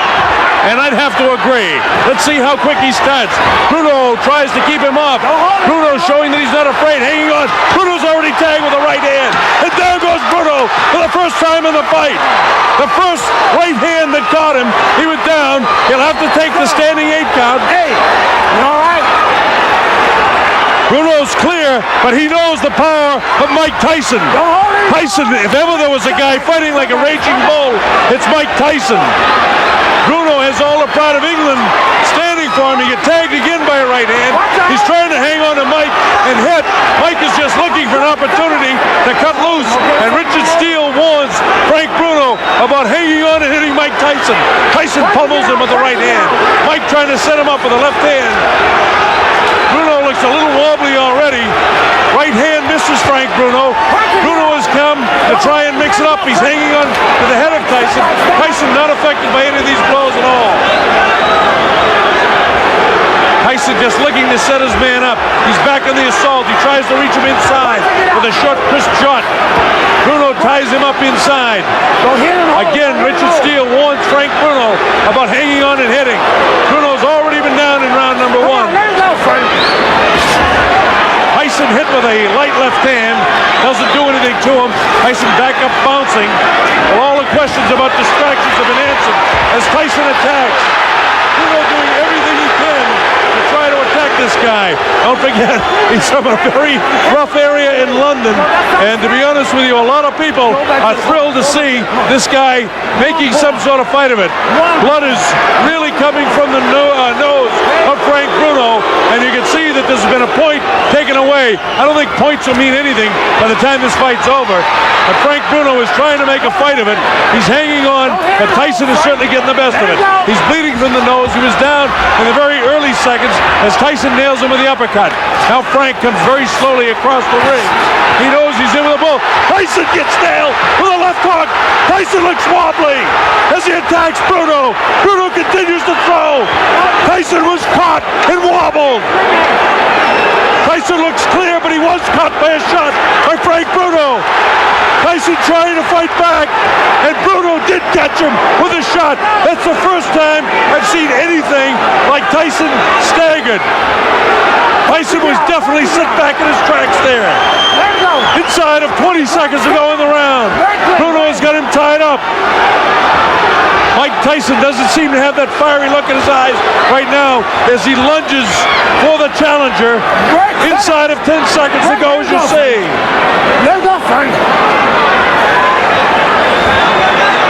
A bell ends round number 1, and the crowd loves it. So Bruno went down but not hurt, and Bruno tagged Tyson and did hurt him. Watch this now, and let's see just how it happened. There was a short right hand that caught Bruno. He was wobbled, and then another right hand kind of up over the shoulder got him off balance, and you notice Tyson never stopped swinging. There's the short right that has him in trouble. Right now, he's wobbled on his legs, and then it's up in the top of the back of the head, but he's not hurt here at all. And then, of course, Richard Steele moves in.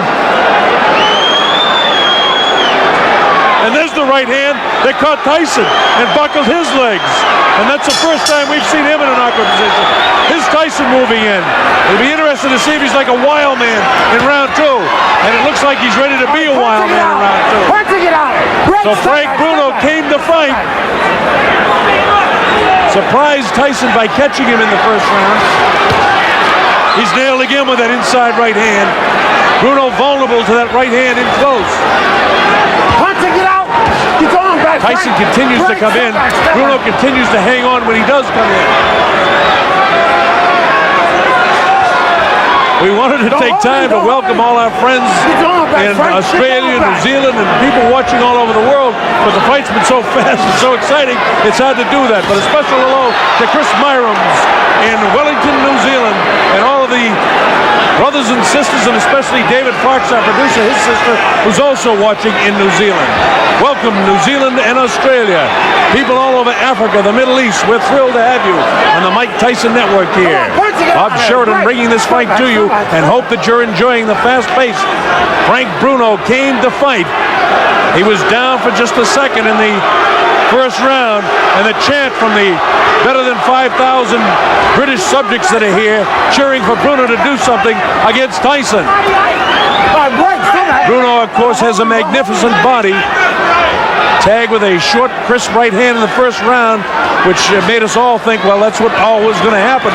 But then Bruno suddenly caught Mike Tyson with a shot in the first round.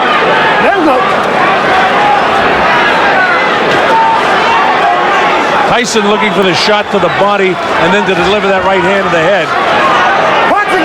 right now the superior height and the long reach of Frank Bruno seems to be working to his advantage. But Tyson doesn't get frustrated. He just looks to throw the shot. Bruno was able to block that shot that time. You see Frank continuing to hold with a left hand behind the head of Mike Tyson. Left hook to the body. Tyson attacks with a left of his own. He catches Bruno with a nice left uppercut. This infighting here, Bruno's a very strong guy himself. Don't forget, he has 30 knockouts and 32 wins himself, so he can't punch. Tyson misses wild with a left uppercut. Come on, work it out. Don't hold it, Frank. So far, the big heavy blow, Bruno's been able to escape. Right hand catches Bruno. Left hook. Bruno looks ready to go. Now is when he's going to hang on. And he does. He has the ring sense and wherewithal to hang on. Tyson knows that he can catch up with Bruno right now. Bruno trying to keep him off. And the bell ends round number 2. And here we go with round 3. A lot of people didn't expect it to go this far. In fact, for the betting public, round 3 is an important round. The over and under is round 3 for this fight. So if the fight goes beyond round 3, there'll be a lot of happy people that pick 4 and above. Of course, this is the betting capital of the world, and people are interested in that around here. You people watching around the world, we've seen a better fight than we expected so far. You get the idea that Mike Tyson will catch up with Frank Bruno, and your heart's almost with Frank to hope he can make a good fight of it. Frank Bruno, the big, almost chisel-cut body in such magnificent shape. Big, vicious body shot, taken right underneath the heart of Frank Bruno. Tyson really punished his body with that shot. Didn't seem to bother Bruno, though. Bruno is going to stop pouring with that left hand and get a punch off. Mike catches him with a good left hook, and Bruno has the wherewithal to hang on to him. Both guys hanging on with the kind of the right arm and wailing away with the other hand.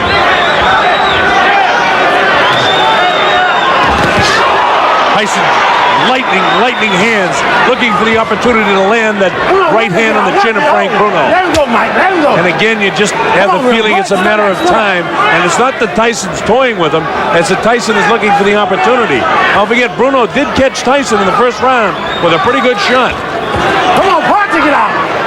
Don't hold it, Frank. Bruno has got to throw some heavier stuff, though. He's powering with the left hand. He's got to let the right hand fly. He's got to double with that jab. What he's satisfied to do is to kind of hang on to the head and kind of power at him with his right hand. He's got to try and get off with that right hand better.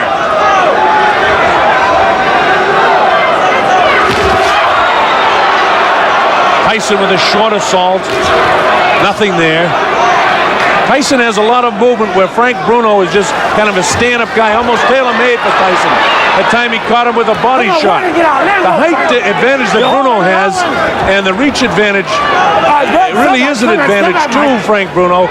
But again, you still get the idea that it's a question of time before Mike catches him. There's some real good shots there, not catching flush, but nonetheless scoring. Mike Tyson is in control of the fight, and Bruno, if he hopes to win, has got to let that right hand fly. Don't hold it, Frank. Don't hold it. Bruno's idea is to try and get this guy inside, and as soon as he comes in and hits him, hang on to him. He's a little bit more game than Bone Crusher Smith was in his fight. Don't hold it. Don't hold it. Bruno at no stage inside is going to give Tyson both hands free.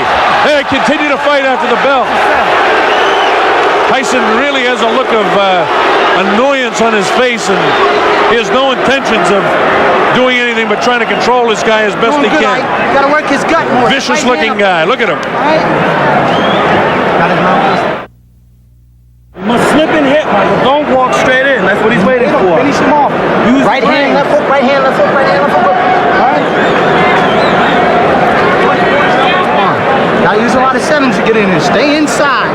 Right? Stay inside. Be mean in the inside. Be Richard. Start digging them body straps.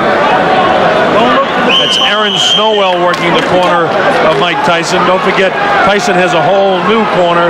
Aaron Snowell, Jay Bright, and Taylor Smith. Terry Lawless and George Francis the keys. All right, here we go, round 4. Bob Sheridan here.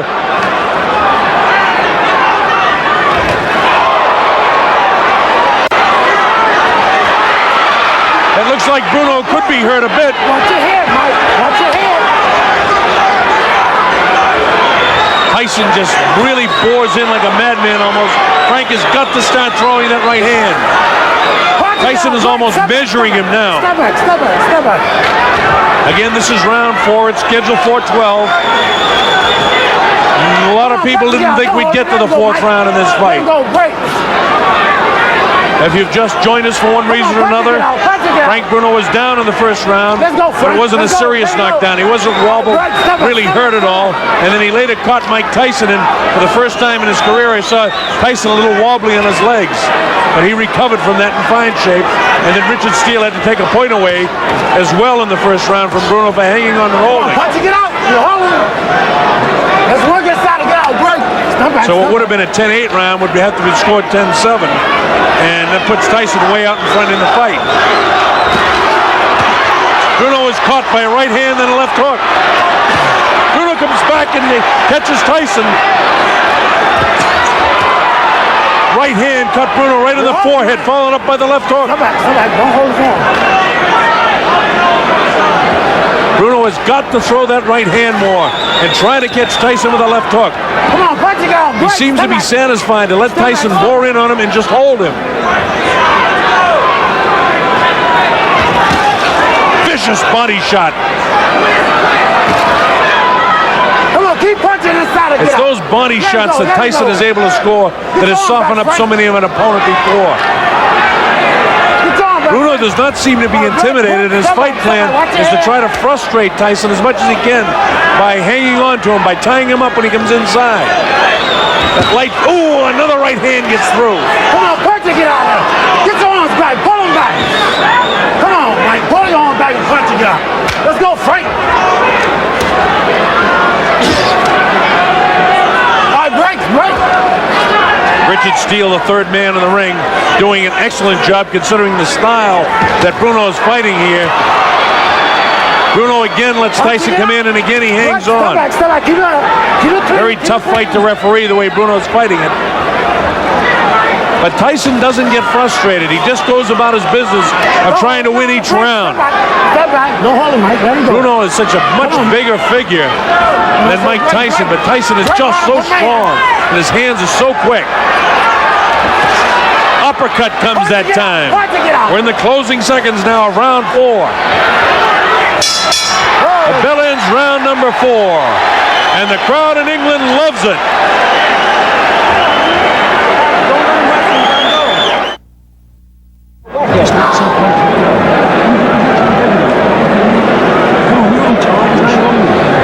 As the rounds go by, this man, Frank Bruno, gains a little bit more confidence.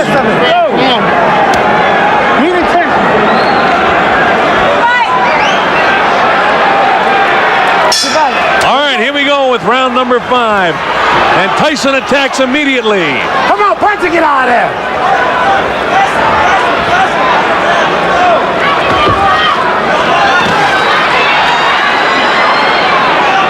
Break, step back. Let him go.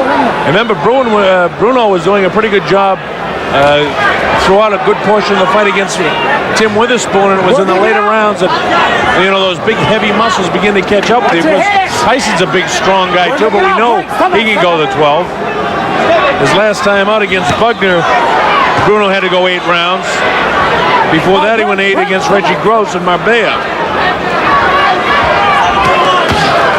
Tyson, on the other hand, 1 round his last time out against Michael Spinks. And he hasn't fought since June. We're in round 5, an area where many a boxing observer never thought we'd be. Most people thought this thing would end in round 1 or 2. So Bruno attempting to make a better fight of this than most people thought possible. He's lost every round, make no mistake about that. Last warning. Richard Steele continues to warn Bruno about hanging on and hitting. Punch it, get out! Punch it, get out!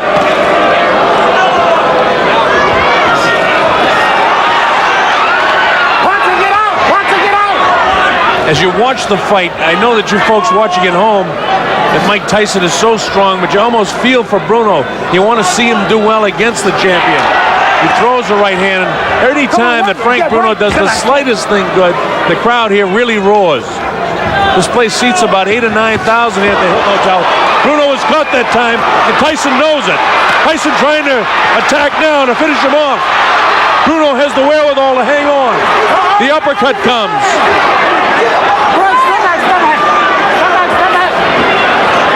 Tyson gives him room to come off the ropes. Scores with the uppercut. Lands a big right hand. Bruno's in big trouble now. He's ready to go. He hits him with a right hand. Bruno trying to hang on as best he can. He's still in big trouble. The uppercut catches him. The right hand catches him. He's really being hit now. Blood coming from the nose. His eyes are puffy. Tyson is punishing Frank Bruno right now. Bruno tries to hang on. Probably what he should do is get down to his knee and take an 8 count instead of letting this guy nail him with a flush right hand. Break, stop that, let him go, let him go. This is round 5. Remember, a fighter cannot be saved by the bell as the big right hand lands. Tyson knows he's got him in big trouble. If he doesn't answer it, Richard Steele has moved in and has stopped the fight. It's all over. Michael Tyson wins on a 5th round TKO.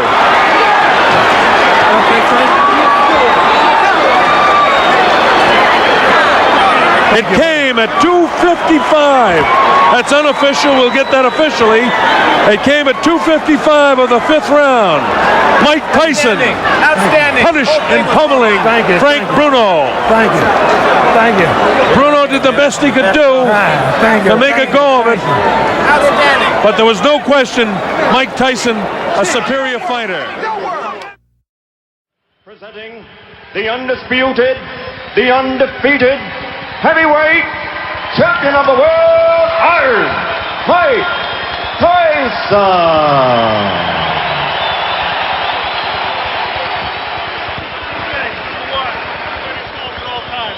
Number 2, obey my commands. I'll shake hands and come out of the belt.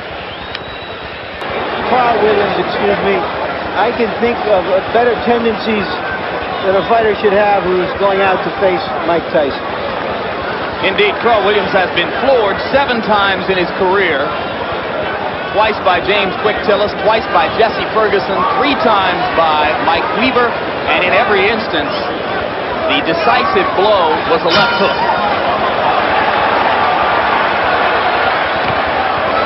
The people in Williams' corner are sincerely worried about what he does in the first 30 seconds against the Tyson onslaught.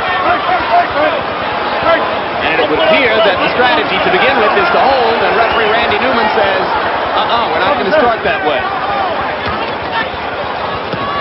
This is somewhat of a reunion here because both men are just throwing punches. In fact, Williams here has selected fight Tyson inside. He claimed the other day that if Tyson throws any unnecessary punches, illegal punches, he will accommodate him and throw the same punches back. Well, Frank Bruno felt the sting of Tyson's elbow several times, as other opponents have complained that they have felt it as well. I got his head. All right, I'm in here, guys. Stop punching. Step back. Step back. Because Williams' left jab is so strong, that should help him as long as he keeps that right hand up and watch Tyson's left hook. Right, stop punching. Up. When you feel me, stop punching. That's it. Let's go.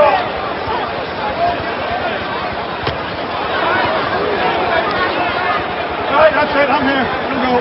Get back.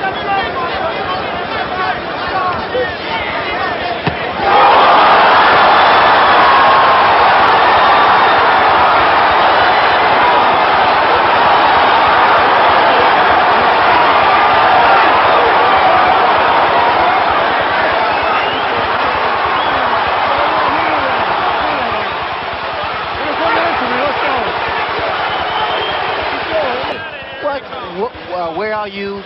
What day is this? And here we see the left hook that put Williams down. Williams had dropped that right hand, and I indicated earlier that the jab will be the key, but in throwing the left jab, he must also keep that right hand up and power. There's that left hook. And you saw Mike pivot upward with both feet planted and turn the hips into the punch. This is where the power comes from. The reason people fear Mike Tyson because he's one of the few, if not the only man, that can knock you out in the heavyweight division with one punch. Most think that Tyson, being the prohibitive favorite, will come out real fast, but Tyson has been a very determined fighter in part of his career, and he does look like he's on the assault early to me. Mike has something that he wants to show here. This is exactly what I expected from him. They said he wasn't aggressive enough against Buster Douglas. He's aggressive right now. He's just powering and pushing Henry Tillman around right now. He wants to go for a knockout early. He wants to punish this guy for what Buster Douglas did to him. He looks like a madman on his face. Mike Tyson is not going to have Henry Tillman around here very long. Although Tillman got a left hand through, didn't bother Tyson at all. Tyson is a determined young man tonight. As he comes back, misses the left hook. He's very aggressive. He's not using that jab that we heard so much about in his training. He kind of flicks it in there a couple of times, and Tillman ties him up. Now, you remember against Bone Crusher Smith that they just tied him up constantly all the time. But Mike Tyson tries to punish Tillman to the body. We're in round one, just underway here in round one. Bob Sheridan on the Don King Sports and Entertainment Network. And Tyson has come out here to really fight very, very aggressively. Again, we want to welcome all of our audience around the world, especially those on TV3 in Auckland, New Zealand, Chris Myrons and Clint Brown, who are joining most of our telecasts that involve Mike Tyson, the next few anyway, and we're glad that people down under can be with us all over New Zealand and Australia. Welcome to TV3. Wow, with the right hand. The left hook catches Tillman. Midway through round number one, and Tyson isn't finished yet with this guy. Tyson is not fooling around one bit with this guy, not giving him any breathing room at all.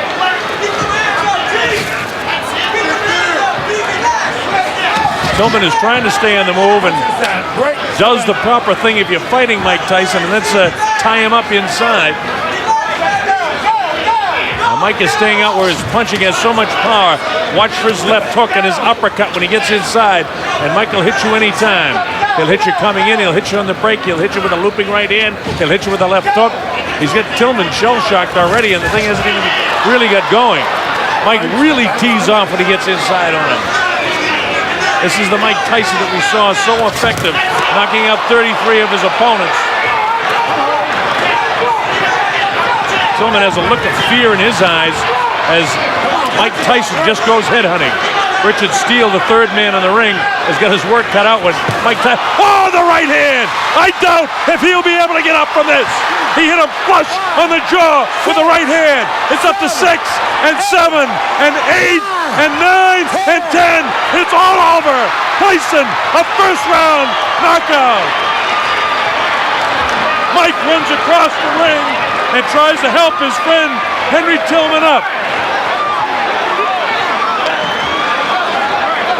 There's pandemonium in the ring as Tillman tries to get to his feet. He caught him flush with the right hand that knocked him out cold. Tyson moves in for the kill. Here it is. He's got everything going, and he catches him right at the height of his punch on the top of the left temporal bone, which rattled the brain around inside that skull, and down he went. There was no getting up from there. Watch it from a different angle. The right hand. Watch Tyson's right hand. He winds up. Bang! He nails him. It's all over. He crumbles to the canvas like a sack of wheat, stretches out the legs, and he's not getting up. Introducing first, fighting out of the blue corner, wearing the black trunks with gold trim. He weighed in at an even 218 pounds. He's originally from England, but now lives and fights out of Brooklyn, New York. His professional record, an unbelievable one, 26 victories, all 26 by knockout, only one defeat. He's the number 4 ranked heavyweight in the world. Ladies and gentlemen, Alex the Destroyer Stewart.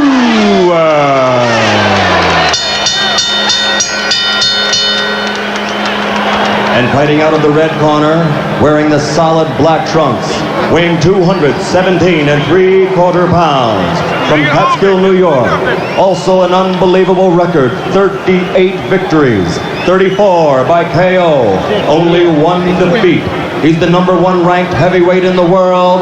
Ladies and gentlemen, the former heavyweight champion of the world, Iron Mike Tyson.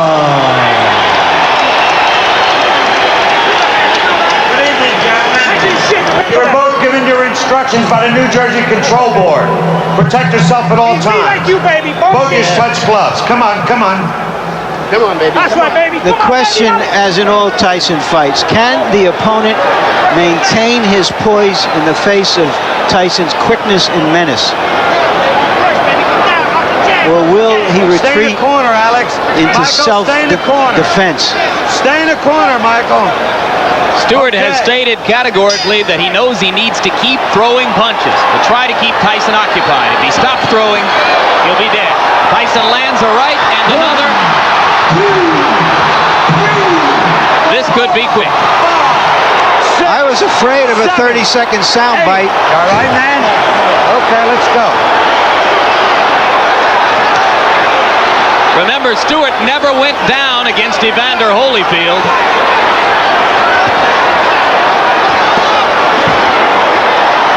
A shot to the body, another solid right hand. Stewart begins to throw as a means of trying to defend himself.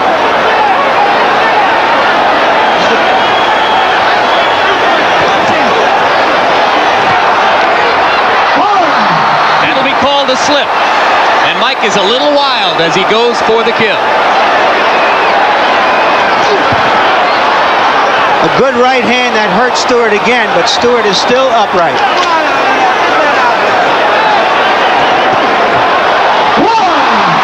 That was a flush right hand. 4, 6, 7, 8, 9. He's up just at the count of 9, Jim. How you feel, man? Taking a good look at Cappuccino. He's going to let him go. 3 knockdown rule is in effect. If Stewart goes down again, it's over. And Stewart has quit throwing punches. You can see how wobbly his legs are.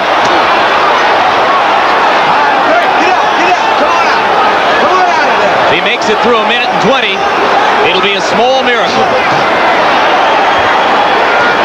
Let him go, come on. Stop punching. That was a worthwhile grab.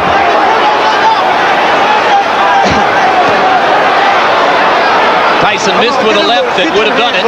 He's very calculating now, Tyson. 2 more right hands land. All right, Alex, lay him out. Let him out, Alex. Stewart must land something or else it's just a question of a few seconds. That'll do it. 2, 3, 4, 5, 6, 7. They're forgetting that the 3 knockdown rule is in effect. This fight is over. Well, Stewart said that Tyson was a mountain he had to climb. He just got knocked off that mountain. He just didn't have the style, Jim, unlike Douglas, to test the vulnerability of Tyson. Yeah, he's not nearly the technician that Douglas was when Douglas was good in Tokyo. Early in the fight, Douglas tied Tyson up. He used his jab. He survived and then and determined the pace of the fight.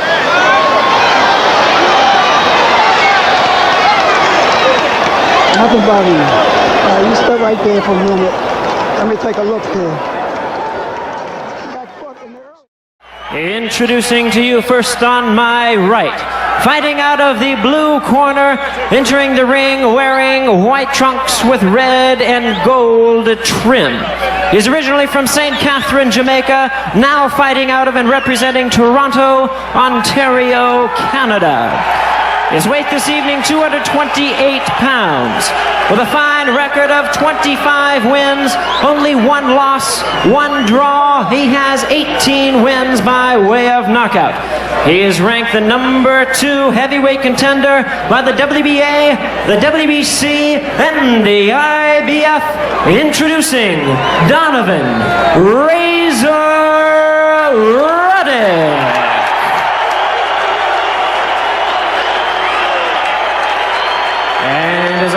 across the ring on my left, fighting out of the red corner, really needs no introduction the world over. He enters the ring ready to fight in solid black trunks, hailing from Catskill, New York. His weight tonight is a ready 217 pounds, with a fine record of 39 wins, only 1 defeat, 35 big wins by way of knockout. He is the former undisputed heavyweight champion of the world, currently ranked the #1 contender by the WBA, the WBC, and the IBF, mighty Mike Tyson.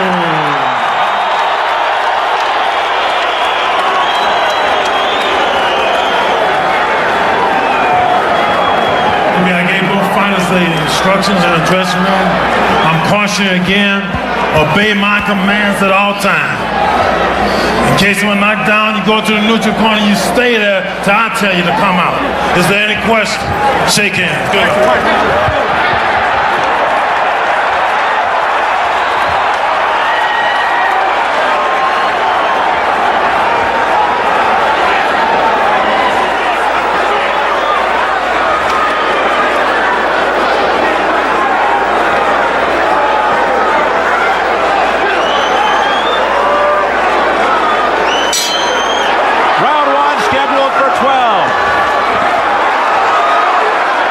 Difference in size immediately apparent. Ruddock just went for a home run with an uppercut which missed. The big question, can Ruddock withstand the customary early pressure and barrage by Mike Tyson? Well, he's ready for it. He threw his bomb. Oh, all right. By Tyson, and Ruddock stumbled, but he stayed up. Well, he'd thrown a big punch. He stumbled after the punch. Left uppercut by Razor Ruddock. Right on the button. Another solid right, though. That was covered by Ruddock. Boy, these are two big guys throwing bombs. A big left missed by Donovan Razor Ruddock. Ruddock has not learned any lessons from Douglas throwing an uppercut from outside. He's throwing from way out there. It's done something. It stopped Iron Mike. What a right hand by Tyson, but it missed. And we felt the freeze. It was right above us. Tyson has vented his fury in the very beginning. Nothing happened, and he sort of stopped here. He's not coming on as aggressively as he had. Another uppercut. Well, these uppercuts are getting in there. It's certainly not the same Tyson we saw against Alex Stewart and Henry Tillman in his last 2 fights after losing to Buster Douglas. Steele stepping him up. Another difference. Tyson not fighting on the inside when he gets in. Mistake he made against Douglas. There's that big left that Ruddock is famous for. Some people call it the most lethal left in the business, but it didn't make any contact.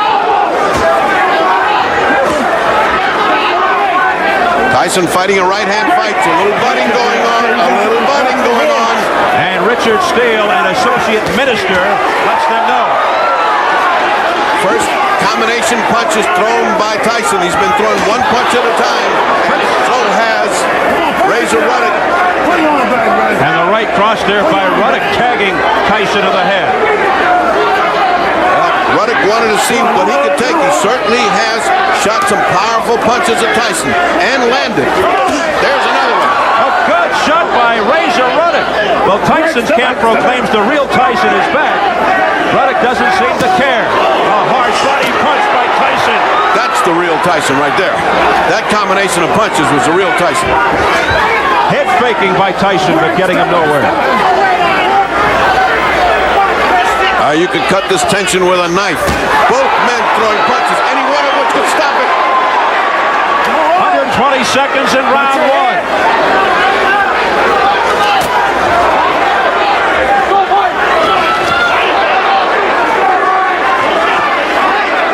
Heading for the bell.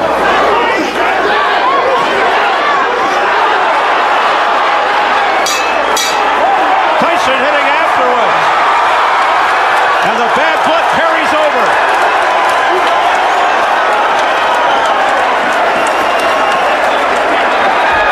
Okay, slow down.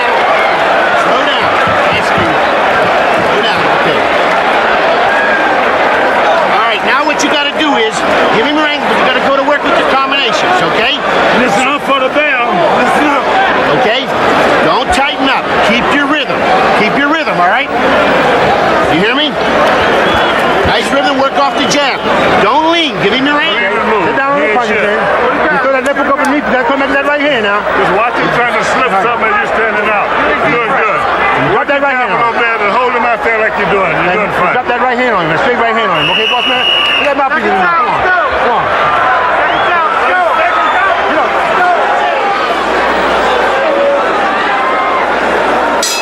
Round 2, it's scheduled for 12. Oh, a heavy right by Tyson, but it was once again defended by Ruddock. Down goes Ruddock. He says he slipped. But Steele is counting. He's counting, and it's going to cost him a 10-8 round. But in truth, that wasn't much of a knockdown. There was a shot, though, and he did go down, whether he's off balance or not. It's legit. It's legitimate. Oh, that's a hit on the break. He can lose a point. That's a definite hit on the break. Boy, that could eliminate the knockdown as far as points are concerned. A flash knockdown. Steele, though, did not signal that he deducted a point. No, but it didn't get to a warning, but that's the kind of stuff that's going to cost him if the fight continues. Steele will have to warn him, and then he'll have to take a point. Tyson has to keep his head here. Tyson seems to be getting his rhythm, seems to be getting his combinations together. He is trying to do everything he can with one punch when he should be punching 2 and 3 times. Tyson seemed a bit frustrated in the opening round. Now he's measuring Ruddock out and seems to be more at home. Oh, butting going on. Tyson continues to foul. That's a first semi-warning. That was a semi-soft warning. He said, don't continue to do that. Did Steele to Tyson. Again, hitting just as they were breaking. Well, Razor better wake up. He better get into this fight again.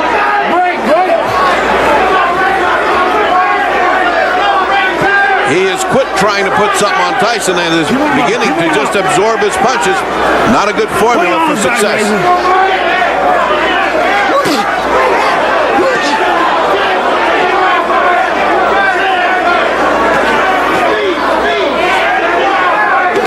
Boy, Ruddock looking a little wobbly there. Yeah, he did not look good. His legs didn't look like they're all together. And that's the result of those thundering body shots that Tyson puts in.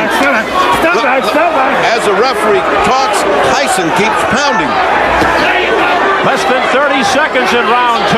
This body attack is killing Razor Ruddock.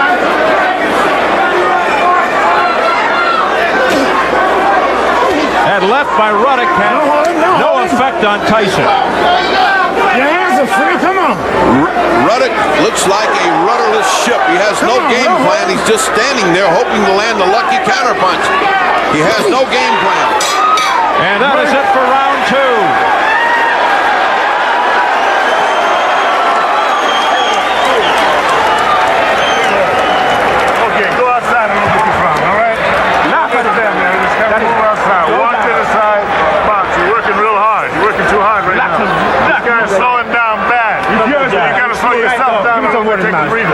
Work your jab, stay outside. Let's take a look at that knockdown and see what happened there. There was a punch, and he tripped over Tyson's foot, it looked like. But still, if there's a punch and he falls, it's really hard to call it. It cost him a 10-8 round. His legs are tangled up there.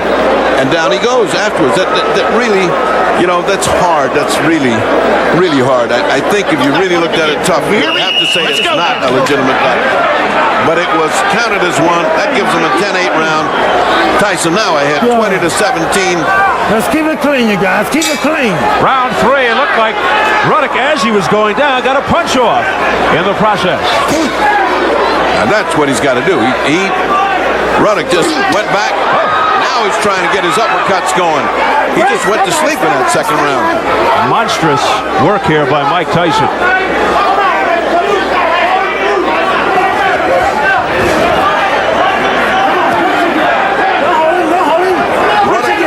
Very little life in his legs. He's walking around. There's no bounce to him whatsoever. The bottom half of him is going half as fast as the top half is. The first 2 rounds have just taken the steam out of Razor Ruddock. And we'll see if Tyson can take advantage. Ruddock has never been in this kind of an atmosphere before, championship-like atmosphere, even though there's no title at stake here. The biggest thing, I guess, was against Michael Dokes. Dokes is nowhere near comparison to Tyson. And what's happening now is he's sort of surprised at himself. He's here, but he's not effective. He's trying to land fast counter punches, but they don't land. He's gritting his face. Look at this. His face is like holding on, waiting for the punch.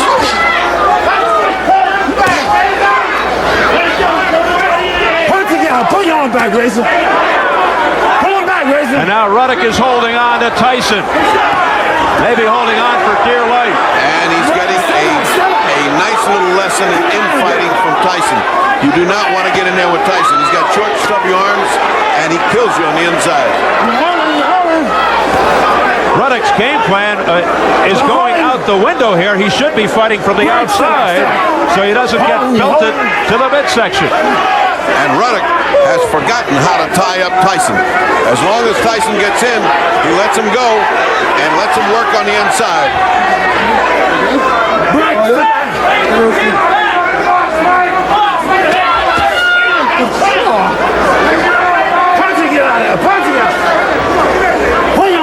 Richard Steele getting aggravated with Razor Ruddock because of the holding, telling him to punch his way out.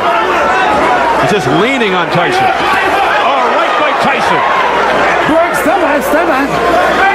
Unless Razor Ruddock starts to get some offensive action on his own, it's just a question of chopping down a big tree. Watch your head. Watch the head, says Richard Steele.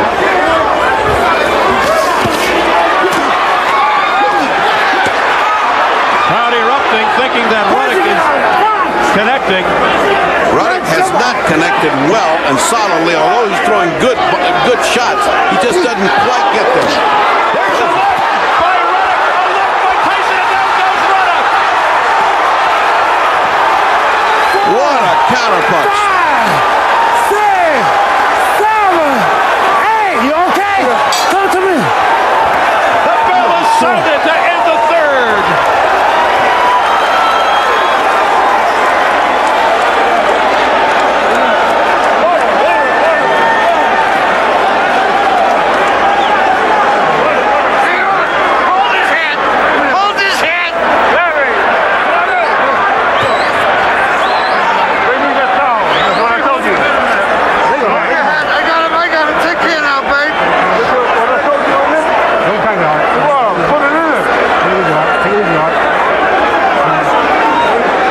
Let's take a look at that. Just when Ruddock thought he was on pay dirt, landing good punches, in comes a counter punch.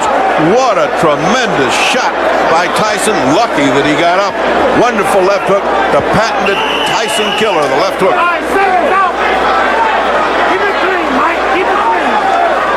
Ruddock goes down for the second time tonight. Round 4, scheduled for 12. Tyson now trying to finish Ruddock off. Well, in his corner, but nobody can patch up after a body beating like he's taken and then a good punching left hook. Tyson is in command. The sockless Mike Tyson having his way with Razor Ruddock trying to hold on to the ropes. Mike Tyson sockless as far as his feet go, not as far as his fists. And Razor Ruddock on the other end of those fists. And you're as big as Razor Ruddock. You wonder why in the world he's not muscling him around and throwing him around instead of standing there and taking punches. He's got to get something off. He could get lucky here, but he's not going to get lucky if he just stands there and receives this tremendous body beating that Tyson is administering. It seems as if Tyson has dominated him so much that Ruddock has lost interest in any offensive action. Ruddock just trying to catch his breath, looking for a second wind here. His body has been damaged over the first 3 rounds. Watch your head, watch your head. Break, somebody. Midway through the 4th. Tyson looking for that hook. He can't leap in there with disregard. This guy can punch. Punch and get out of there. Break, somebody. Oh, body shot by Tyson. Uppercut by Tyson, and the crowd crowd groans. That body shot sounded like he hit a drum. Again, the crowd groans. Relentless attack by Tyson. Really pouring it on now.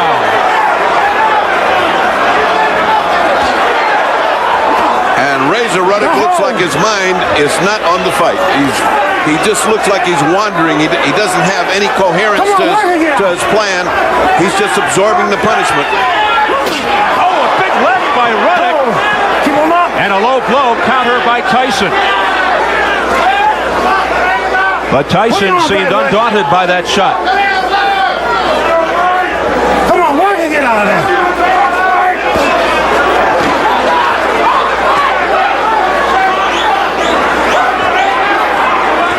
Ruddock throwing punches flat-footed from the wrong foot forward. Everything he's doing is wrong right now. It's just a guy that's totally discombobulated.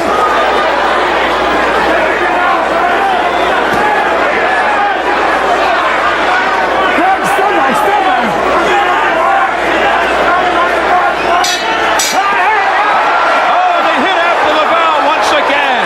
Both of them got shots in as the fourth round concludes. This is the last one. I'm giving both for you.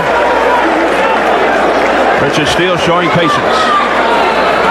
But Richard Steele said that's the last warning. I'm talking. Jay, the spit bucket. Jay, listen to me. Listen to me. You know what you're doing? You're falling asleep a little bit. Work off the jab. Keep to your game plan. Quit looking for one goddamn punch. Okay? Stay on the game plan. Then go to the body. Go to right hook. Then come back up. Do not get off your game plan. Movement and slip jabs. Don't have to see when you wait it out there. Mike Tyson I don't want you to wait. Body shots sound like. Once you slip and move and work off that jab.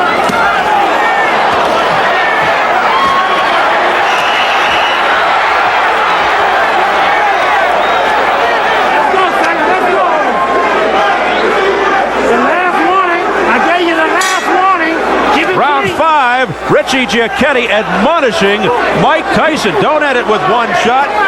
You're out of your game plan. And he's right. He went to sleep. Although he won that round easily, he was lackluster himself. He's got to get his fire going again. Steele warning. Oh! Great right hand. Strong right hand. Ruddock surviving. Barely.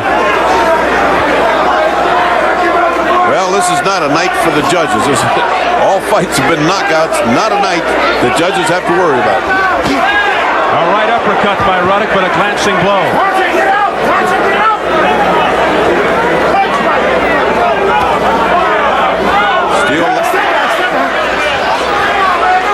Richard Steele, who has refereed 83 title fights, a former Marine middleweight champion himself. You can see his strength. They needed a big, strong guy to officiate this one. Boy, that was a good shot by Ruddock.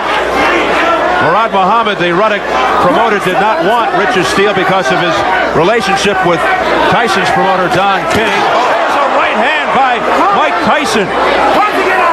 But they settled on Steele, nevertheless. Steele is one of the best. I don't think anybody can question his integrity or his honesty. In the center of the ring, midway through the fifth. Tyson with another right. He's just chopping him down. He's just wearing him out.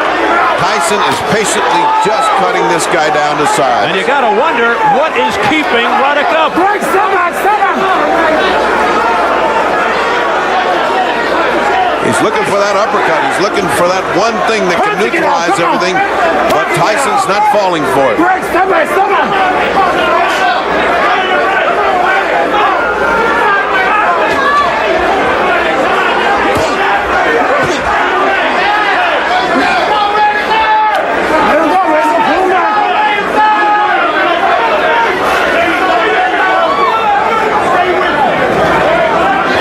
Goes, the longer the possibility of Tyson tiring out here also is in the cards. He's doing all the work and he's pushing this big mountain of meat around. Well, a chance for his 20th first round knockout goes by the boards. He was looking for his third straight. Oh, look at this. We are now closing down the fifth round. And Ruddock continues to hang in there despite being punished throughout.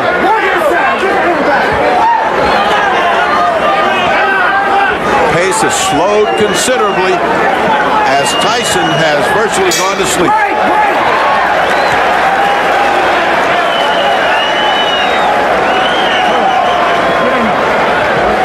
Get in there. You got a well in your eye. Ice pack. Slim, where's the water? Here's right here. I can go here. Where's the mouthpiece?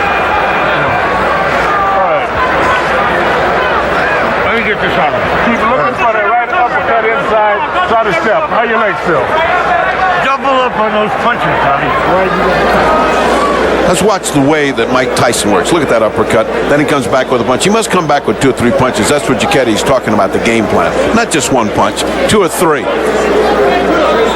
The action continues. You see that later on in that round, Tyson just doesn't give up. There's the right hand, there's the left, there's the right again, and he just continues to pummel him with combinations. That's what Giacchetti wants, combinations.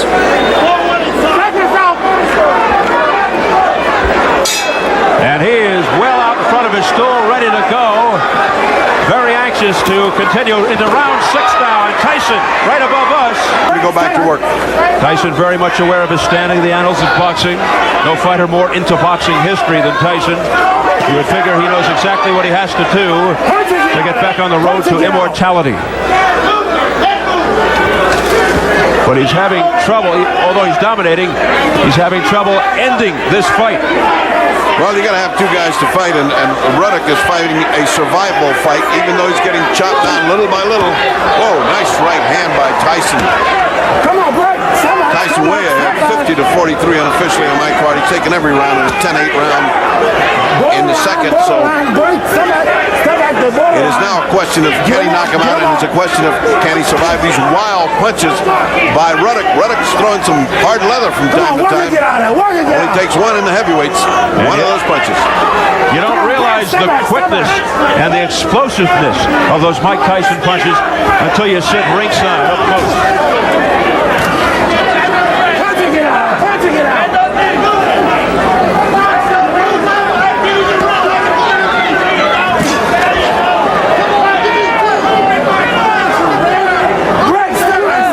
Through the 6th round. This is a heavyweight elimination bout scheduled for 12. Oh, what a right hand! Mike Tyson. It was a riveting right to the head of Ruddock, who continues to stay on his feet. He's been knocked down twice earlier. He's throwing those little uppercuts. One of those things lands right on the button. This is a huge guy, Razor Ruddock.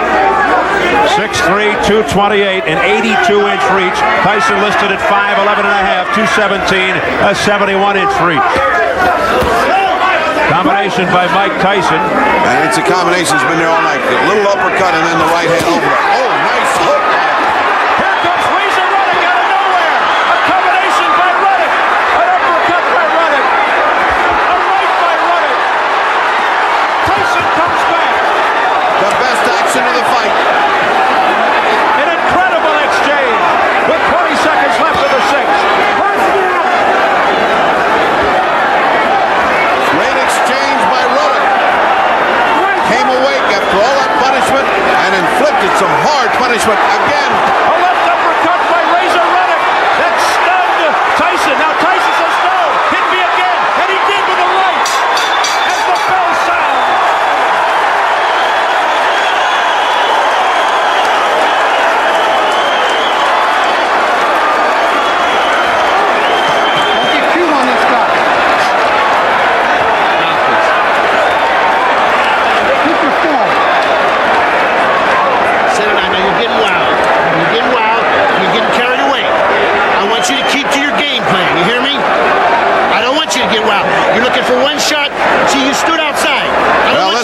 Exchange. You can call this miracle at the Mirage, because when Ruddock looked like he had nothing left, watch the power and the accuracy of the punches he puts together.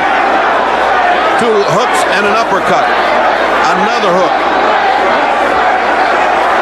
Shot to the body. It's You see the way Tyson's head went back? He got riveted and hammered himself. And that won the first round for Ruddock that he's won in this entire fight. Well, let's see whether he's getting brave because of that. Let's see if he watched the fight now or if that tired him out even more. Coming up, an electrifying round. We head into number 7. Well, that should wake Mike Tyson up. Duquette screamed at him in the corner. Okay, now are you awake? Let's get at it. Let's get at it. The crowd was chanting razor, razor between rounds. Low blows by Tyson. And not hard. No, but listen to the crowd. They don't like it. What I'm saying is those sit in that punches as they have been, those body shots have been hard. Those were too softies. Maybe, just maybe, those punches took a little bit of effect on Tyson. That was a hard body shot by Tyson. Let's see how Tyson moves on here in the 7th round, coming up that unbelievable exchange in the 6th. One in which Ruddock scored considerably.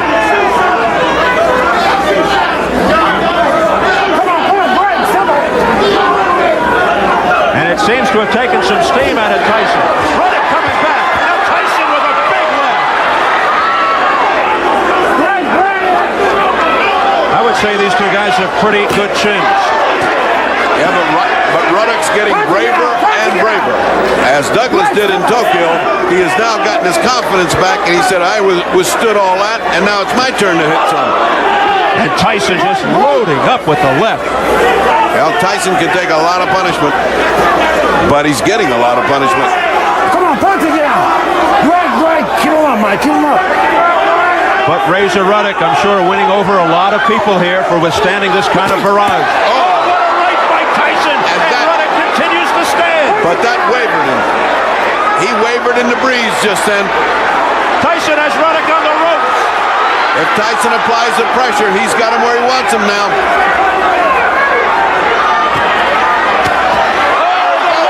Now the right combination. Steele steps in. Is it over? It's over. It's over. And Mike Tyson has defeated Razor Ruddock here in the 7th round. That's going to be ugly now. That was too soon. He wasn't down. He hadn't been counted. That was too soon a knockdown. There's going to be an awful ugly scene here. There's a brawl in the ring. Duquette's under all of that. The handlers are going at it. Duquette was under all of it. Big riot going on.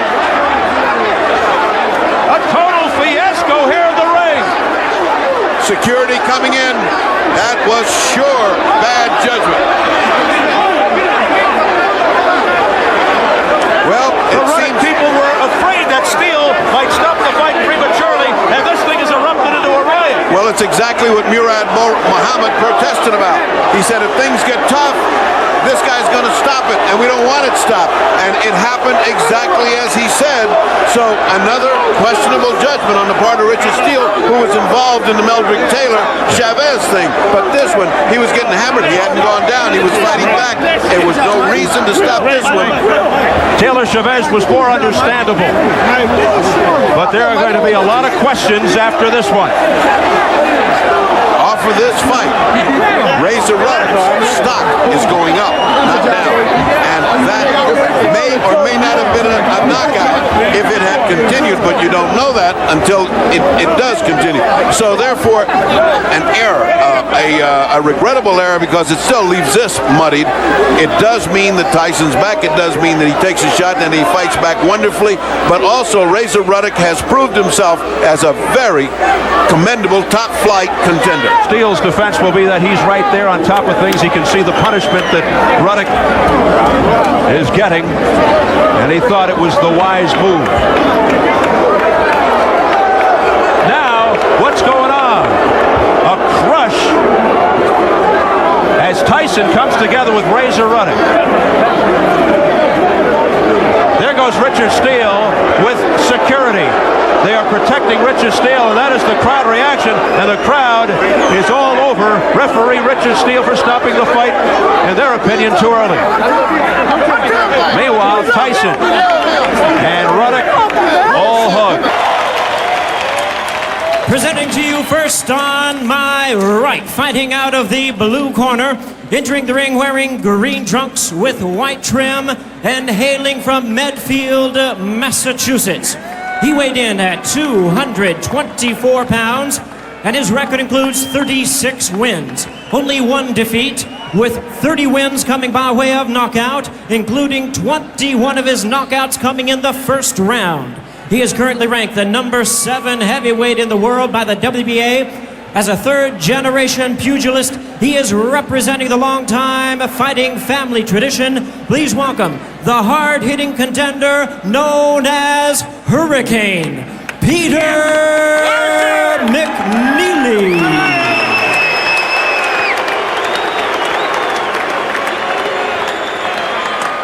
And his opponent across the ring on my left, fighting out of the red corner, really needing no introduction the world over. Entering the ring, wearing his traditional black trunks and fighting out of Catskill, New York. He weighed in at a ready 220 pounds with an outstanding record of 41 wins, 1 defeat, and 36 big wins coming by way of knockout. He is the youngest ever to win the heavyweight title and the last to unify it in the ring by beating the champions of the WBC, WBA, and IBF. Currently ranked the number 1 contender, please welcome the former undisputed heavyweight champion of the world, tonight making his return to the ring, and he is back, ladies and gentlemen, introducing the one, the only Mike Tyson.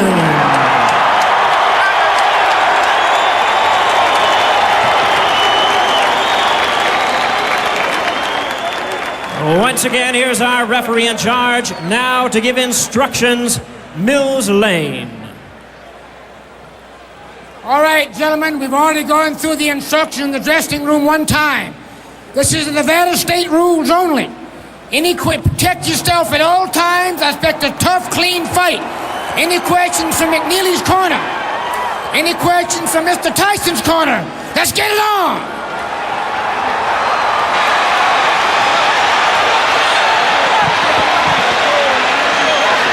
Peter McNeely at the start of each fight watches the timekeeper and tries to get a jump on his opponent, pouncing on top of him with a swarming style. Will he go to that approach against Mike Tyson?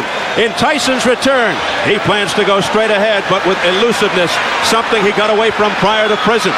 Cus D'Amato once told him your greatest asset can become your greatest weakness.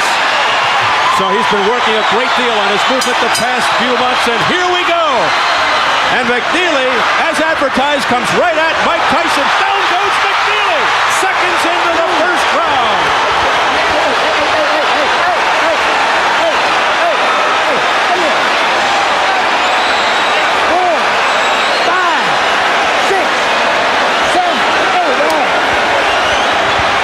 Seconds into the fight, McNeely on the canvas.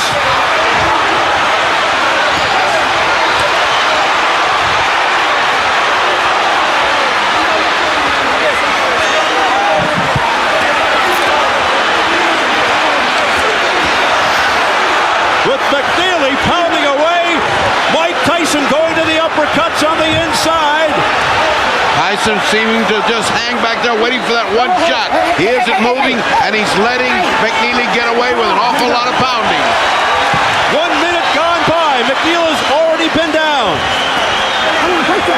I'll tell you what, Steve. Nothing but brawling. McNeely's giving a good account of himself already. Knock that shit off. Come on. Let's go.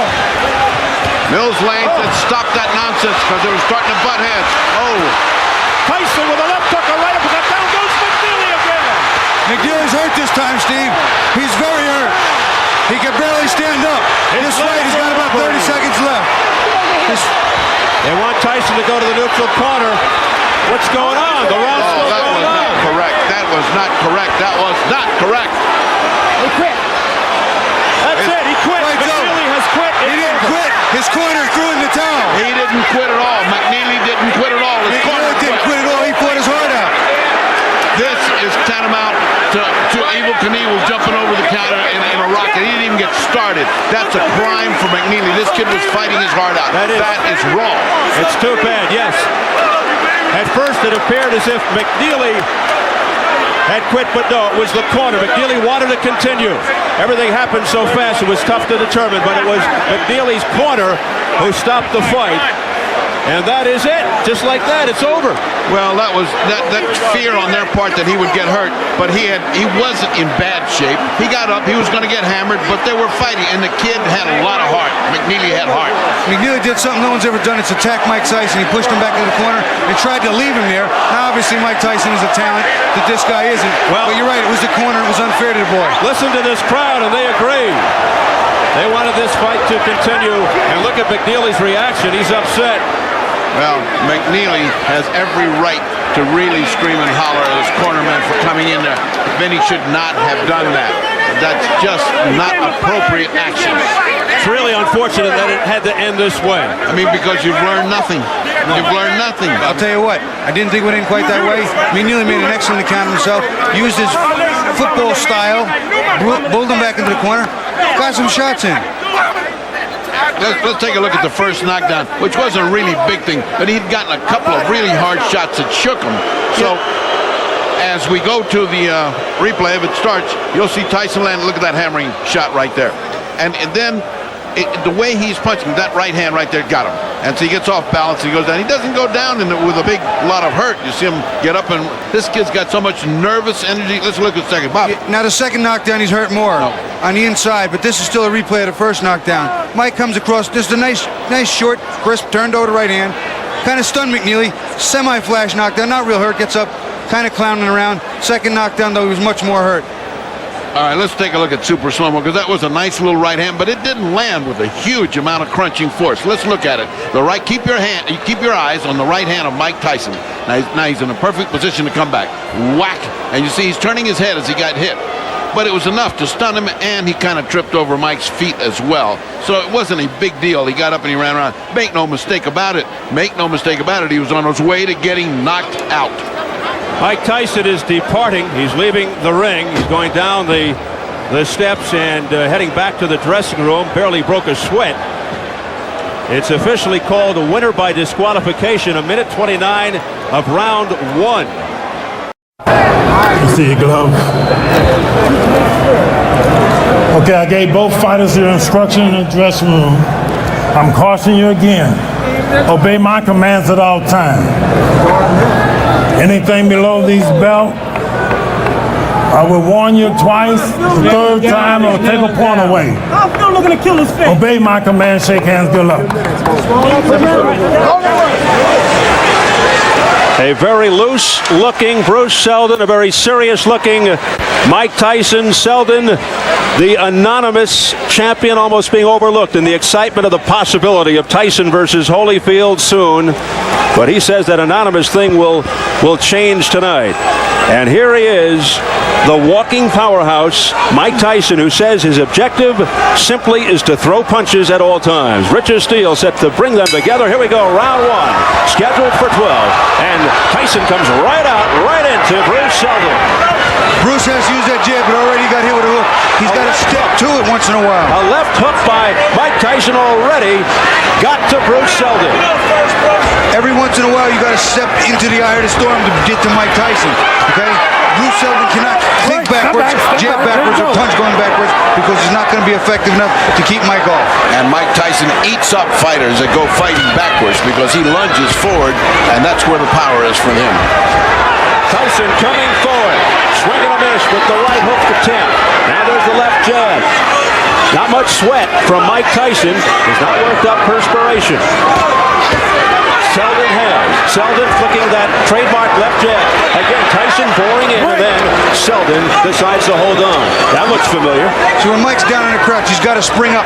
Bruce comes down and then comes up into Mike. Maybe he can be effective enough to hurt him, but not going backwards, not at this range. But Tyson is not bobbing and weaving and is not in that crouch that we were talking about. He's standing way outside. Look how he stands straight up there. Now that's not... Oh, down goes Bruce Seldon. Come on. That was a punch high on the head. It was a punch high in the head, Freddie. You're exactly right. Hand, and it was stunned him. With about 1:40 remaining in round one, Sheldon goes down for the first time. He had a nice long rest there, but he has felt. Back comes Sheldon. And Tyson with a left hook, and Sheldon is down on his stomach. Steve, there are two unalterable truths in boxing. If you have a great chin, you don't have a great chin, you can't get one. You can't buy one or learn one. Oh, forget it. Punch, He's wobbly. You can always punch, and that's it. It's over in the first round. 1 minute and 9 seconds were left, and he was not going to weather the storm. If he came out, he'd have been flattened. I mean, flattened. He had nothing left, no reflexes. Fight stopped. He stopped himself, really. I think his indication to the referee was no more. And now they embrace as Tyson consoles Bruce Sheldon.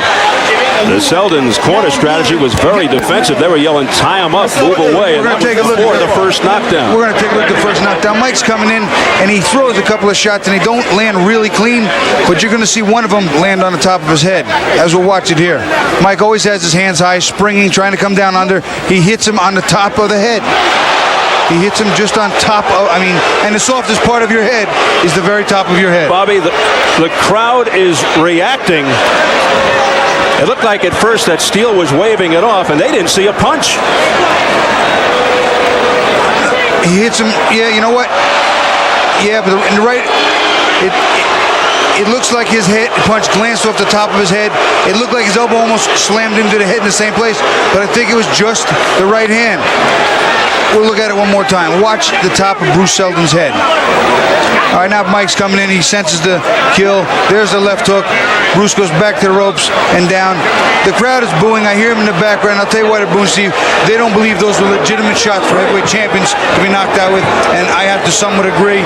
I don't think, Bruce represented a good quality heavyweight type chin there. I agree with you, especially the first knockdown. It was a glancing blow off the top of the head. If anything, he got hit by the elbow of Mike Tyson. And look at the legs of Sheldon here, wobbling and staggering.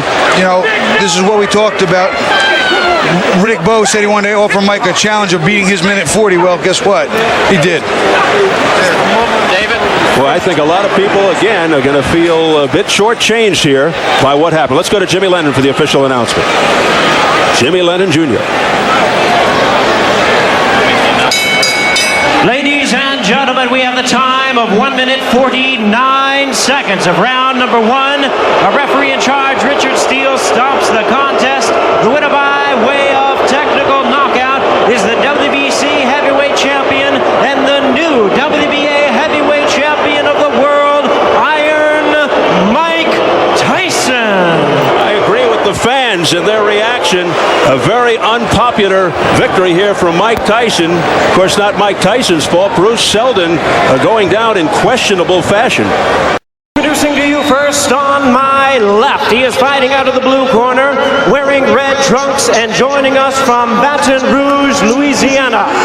He weighed in at 222 3/4 pounds with a record of 24 wins, 1 loss, and 1 draw. He has 17 wins coming by way of knockout.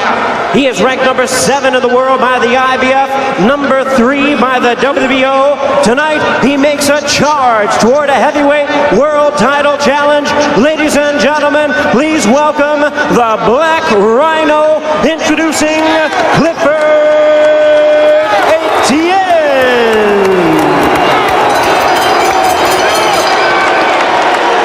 And his opponent across the ring on my right, fighting out of the red corner, really needing no introduction the world over, entering the ring wearing his traditional black trunks and hailing from Catskill, New York. His weight 225 3/4 pounds. His fearsome record includes 49 wins, 4 losses, 2 no contests, with 43 big wins coming by way of knockout. Having already established himself in the record books as boxing's youngest heavyweight champion, tonight he renews his quest to dominate the division. Introducing the number 4 ranked heavyweight contender, here is the former undisputed heavyweight champion of the world. Ladies and gentlemen, please welcome the one and only Iron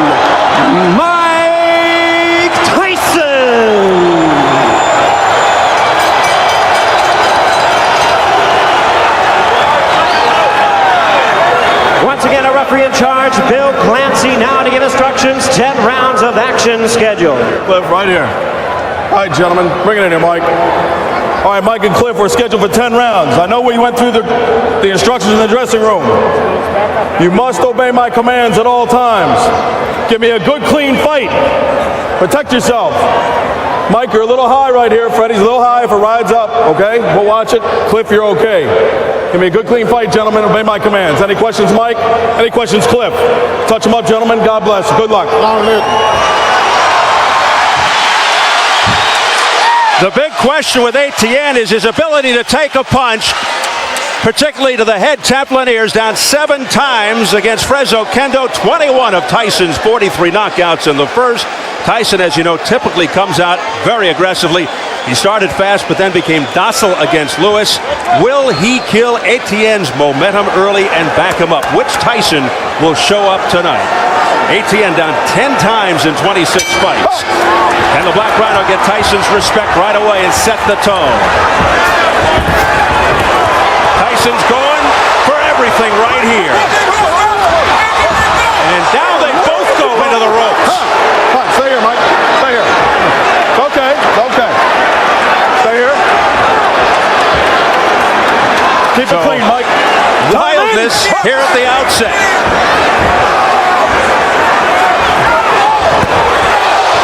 Tyson looking to end this on one punch, Steve. So is Etienne, but he doesn't have that one punch. Break, no punch on break. Etienne should be either way outside or way inside. Anywhere else, he's in danger. Oh, there it is, right hand to the head, and Etienne's down. 3, 4, 5, 6, 7, 8. No way, he's getting up. It's over, and he's helped up by Tyson. Opening minute of the fight. Yes. My nigga. All right? You okay?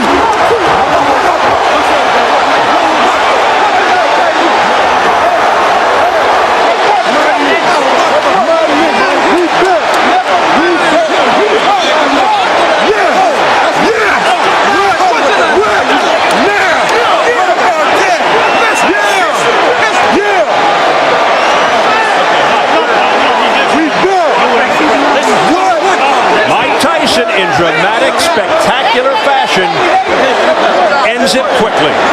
Etienne took a Peter McNeely approach here. He came in, he looked very loose, very relaxed, but perhaps too loose and too relaxed, as Tyson's power told the story. Quite a difference in the power punching. Etienne's best chance was to do what he had to do to extend the fight. And as expected, Mike Tyson did what he had to do to perhaps set up a big money sequel with Lennox Lewis. For the official word, we get it up to Jimmy Lennon Jr. We have the time, 49 seconds in round number 1. Our referee in charge, Bill Clancy, reaches the count of 10. He's the winner by way of knockout, Iron Mike Tyson.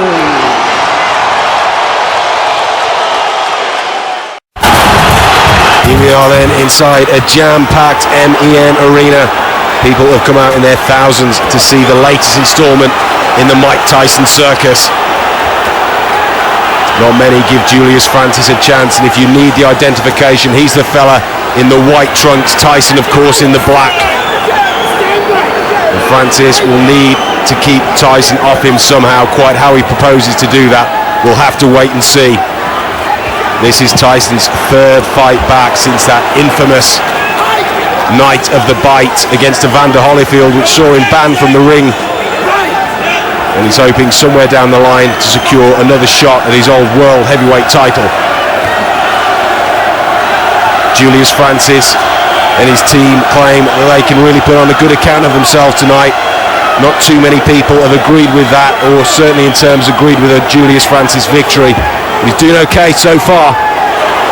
Tyson has promised to use his jab more, promised to get back to the old ducking and weaving Tyson of his peak. Francis tying him up on the inside, which is probably a wise move at this stage.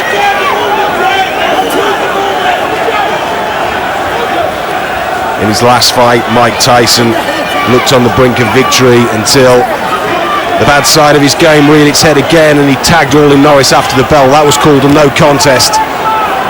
Julius Francis comes into this on the back of his best form of his career, beating British prospects Scott Welch, Danny Williams and Pele Reid. Would suggest that Mike Tyson's quite different from those foes though, and Tyson really going to work on the inside. Francis will have felt those. The jab rocks him back.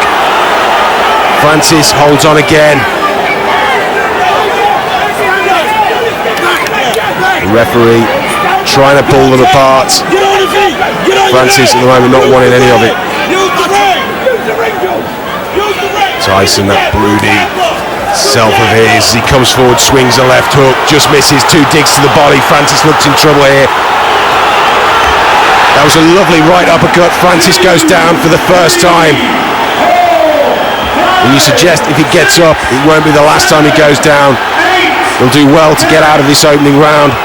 He looks okay, he looks clear-headed, signals that he's ready to go on. How much more can the Brit take from Iron Mike Tyson? As Tyson comes in swinging.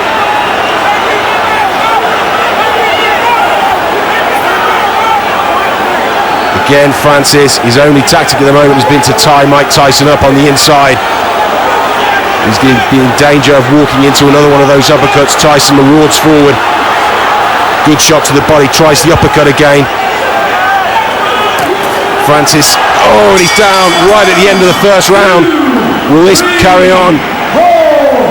Will Francis be allowed to continue? Common sense would say he should. And he will. He's made it. This was the first knockdown. Some good work to the body which set it up. And that was it, the crushing right uppercut which did the damage there. Francis did well to get up from that one, and this was right at the end of the round. Tyson in full flow at the moment. Round 2, and many pundits proved wrong. A lot of people predicted a very early blowout for Mike Tyson. He didn't do it in the first round. He certainly looks on course to do it very, very quickly though. And down Francis goes for the 3rd time in the contest. 5, 6, 7, 8. Francis again signals he's willing to continue. You can't question his heart here. Tyson looking to finish. That was a great move there. And down he goes. It was a left uppercut that time. Surely Julius Francis can't be allowed to continue now. This really is turning into the mismatch that many people feared, though Francis, to be fair, is giving it his all.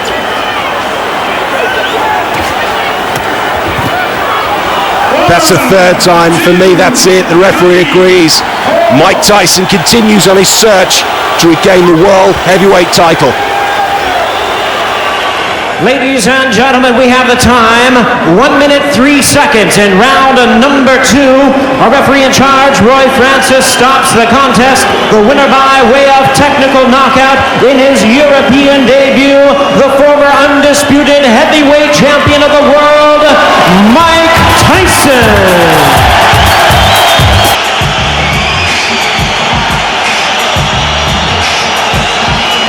Described as a walking time bomb, an impending train wreck, an accident waiting to happen. The media feeds off Tyson as if they're just waiting for him to explode again, just adding to the curiosity and mystique of this man. Bobby, how important is it for Tyson not only to win, of course, but to win big, make the proverbial statement tonight? You know, Steve, I believe that he wants to resurrect that old aura of invincibility that he once had. And he also wants to become the ultimate intimidator as well as annihilator as he once was. To do that, he needs to make a statement. He needs to take Savarese out in expeditious fashion without fouling and fight the fight that he can fight, that he used to fight maybe 8 years ago. He needs to make that statement to get back in title contention. Let's check the numbers as we go to the tail of the tape. Tyson gives away 6 inches in height, about 20 pounds. Tyson turns 34 June 30th, Savarese 35 July 14th. Big height and reach advantages for Savarese. Towers at 6'5", imposing 80-inch reach. At yesterday's weigh-in, Tyson a consistent 222. You saw Savarese 241 and a quarter. Let's go up to our ring announcer, Jimmy Lennon Jr. All right, fans, here we go. The time has come for our main event of the evening, a heavyweight special attraction scheduled for 10 rounds of boxing. And now, ladies and gentlemen in attendance and boxing fans joining us around the world, live from Glasgow, Scotland, it's showtime!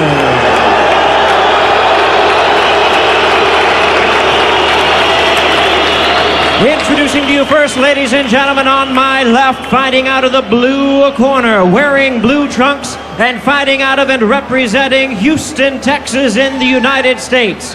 He weighed in at 17 stone, 3 1/4 pounds, or 241 1/4 U.S. pounds. His record stands at 39 wins, 3 losses, with 32 big wins coming by way of knockout. Ladies and gentlemen, he is currently ranked the number 17 heavyweight contender by the WBC. Here is the former USBA heavyweight champion, introducing Lou Savarese.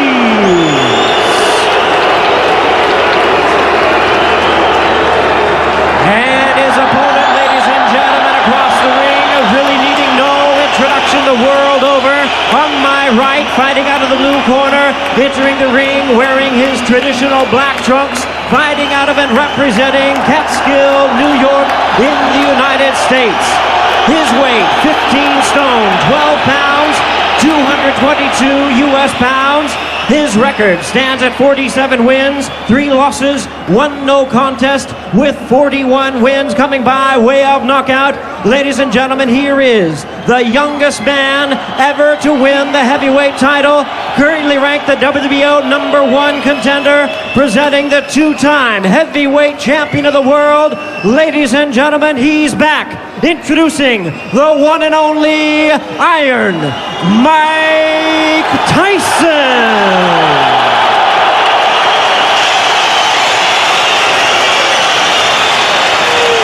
Once again, a referee in charge, John Coyle. Obey the rules at all times, display good sportsmanship, and obey my instructions. Shake hands. Good luck to you both.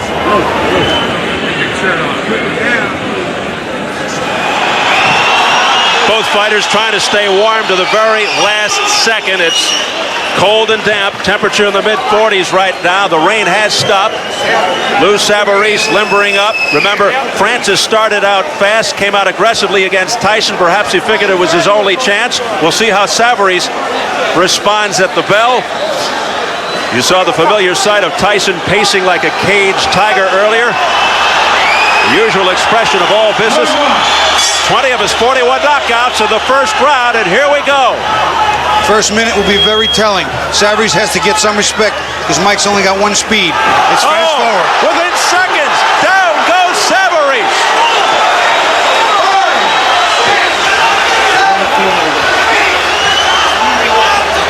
A left hook by Mike Tyson, and within seconds, Savarese is down on the canvas. I told you Savarese was going to underestimate his speed and his power. A barrage by Tyson. The referee, John Coyle, steps between, and he continues. Coyle's trying to stop it. Tyson says, "I'm sorry," to the referee. He said, "I'm sorry." He didn't hear John Coyle's instructions, and this fight may be over.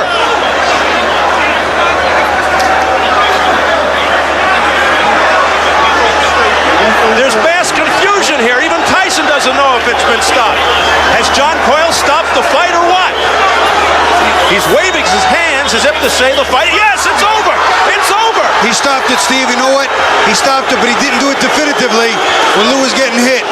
Savarese was a little wobbly. The referee stopped in a little prematurely, although I'll be honest with you, this fight was not going to go very far. First clean left hook, put Savarese on his back, and he never really recovered.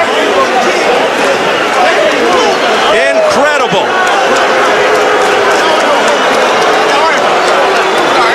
Within seconds, Savarese went down, and then after a barrage, another big left hook scored, and referee John Coyle stepped between the two and stopped the fight.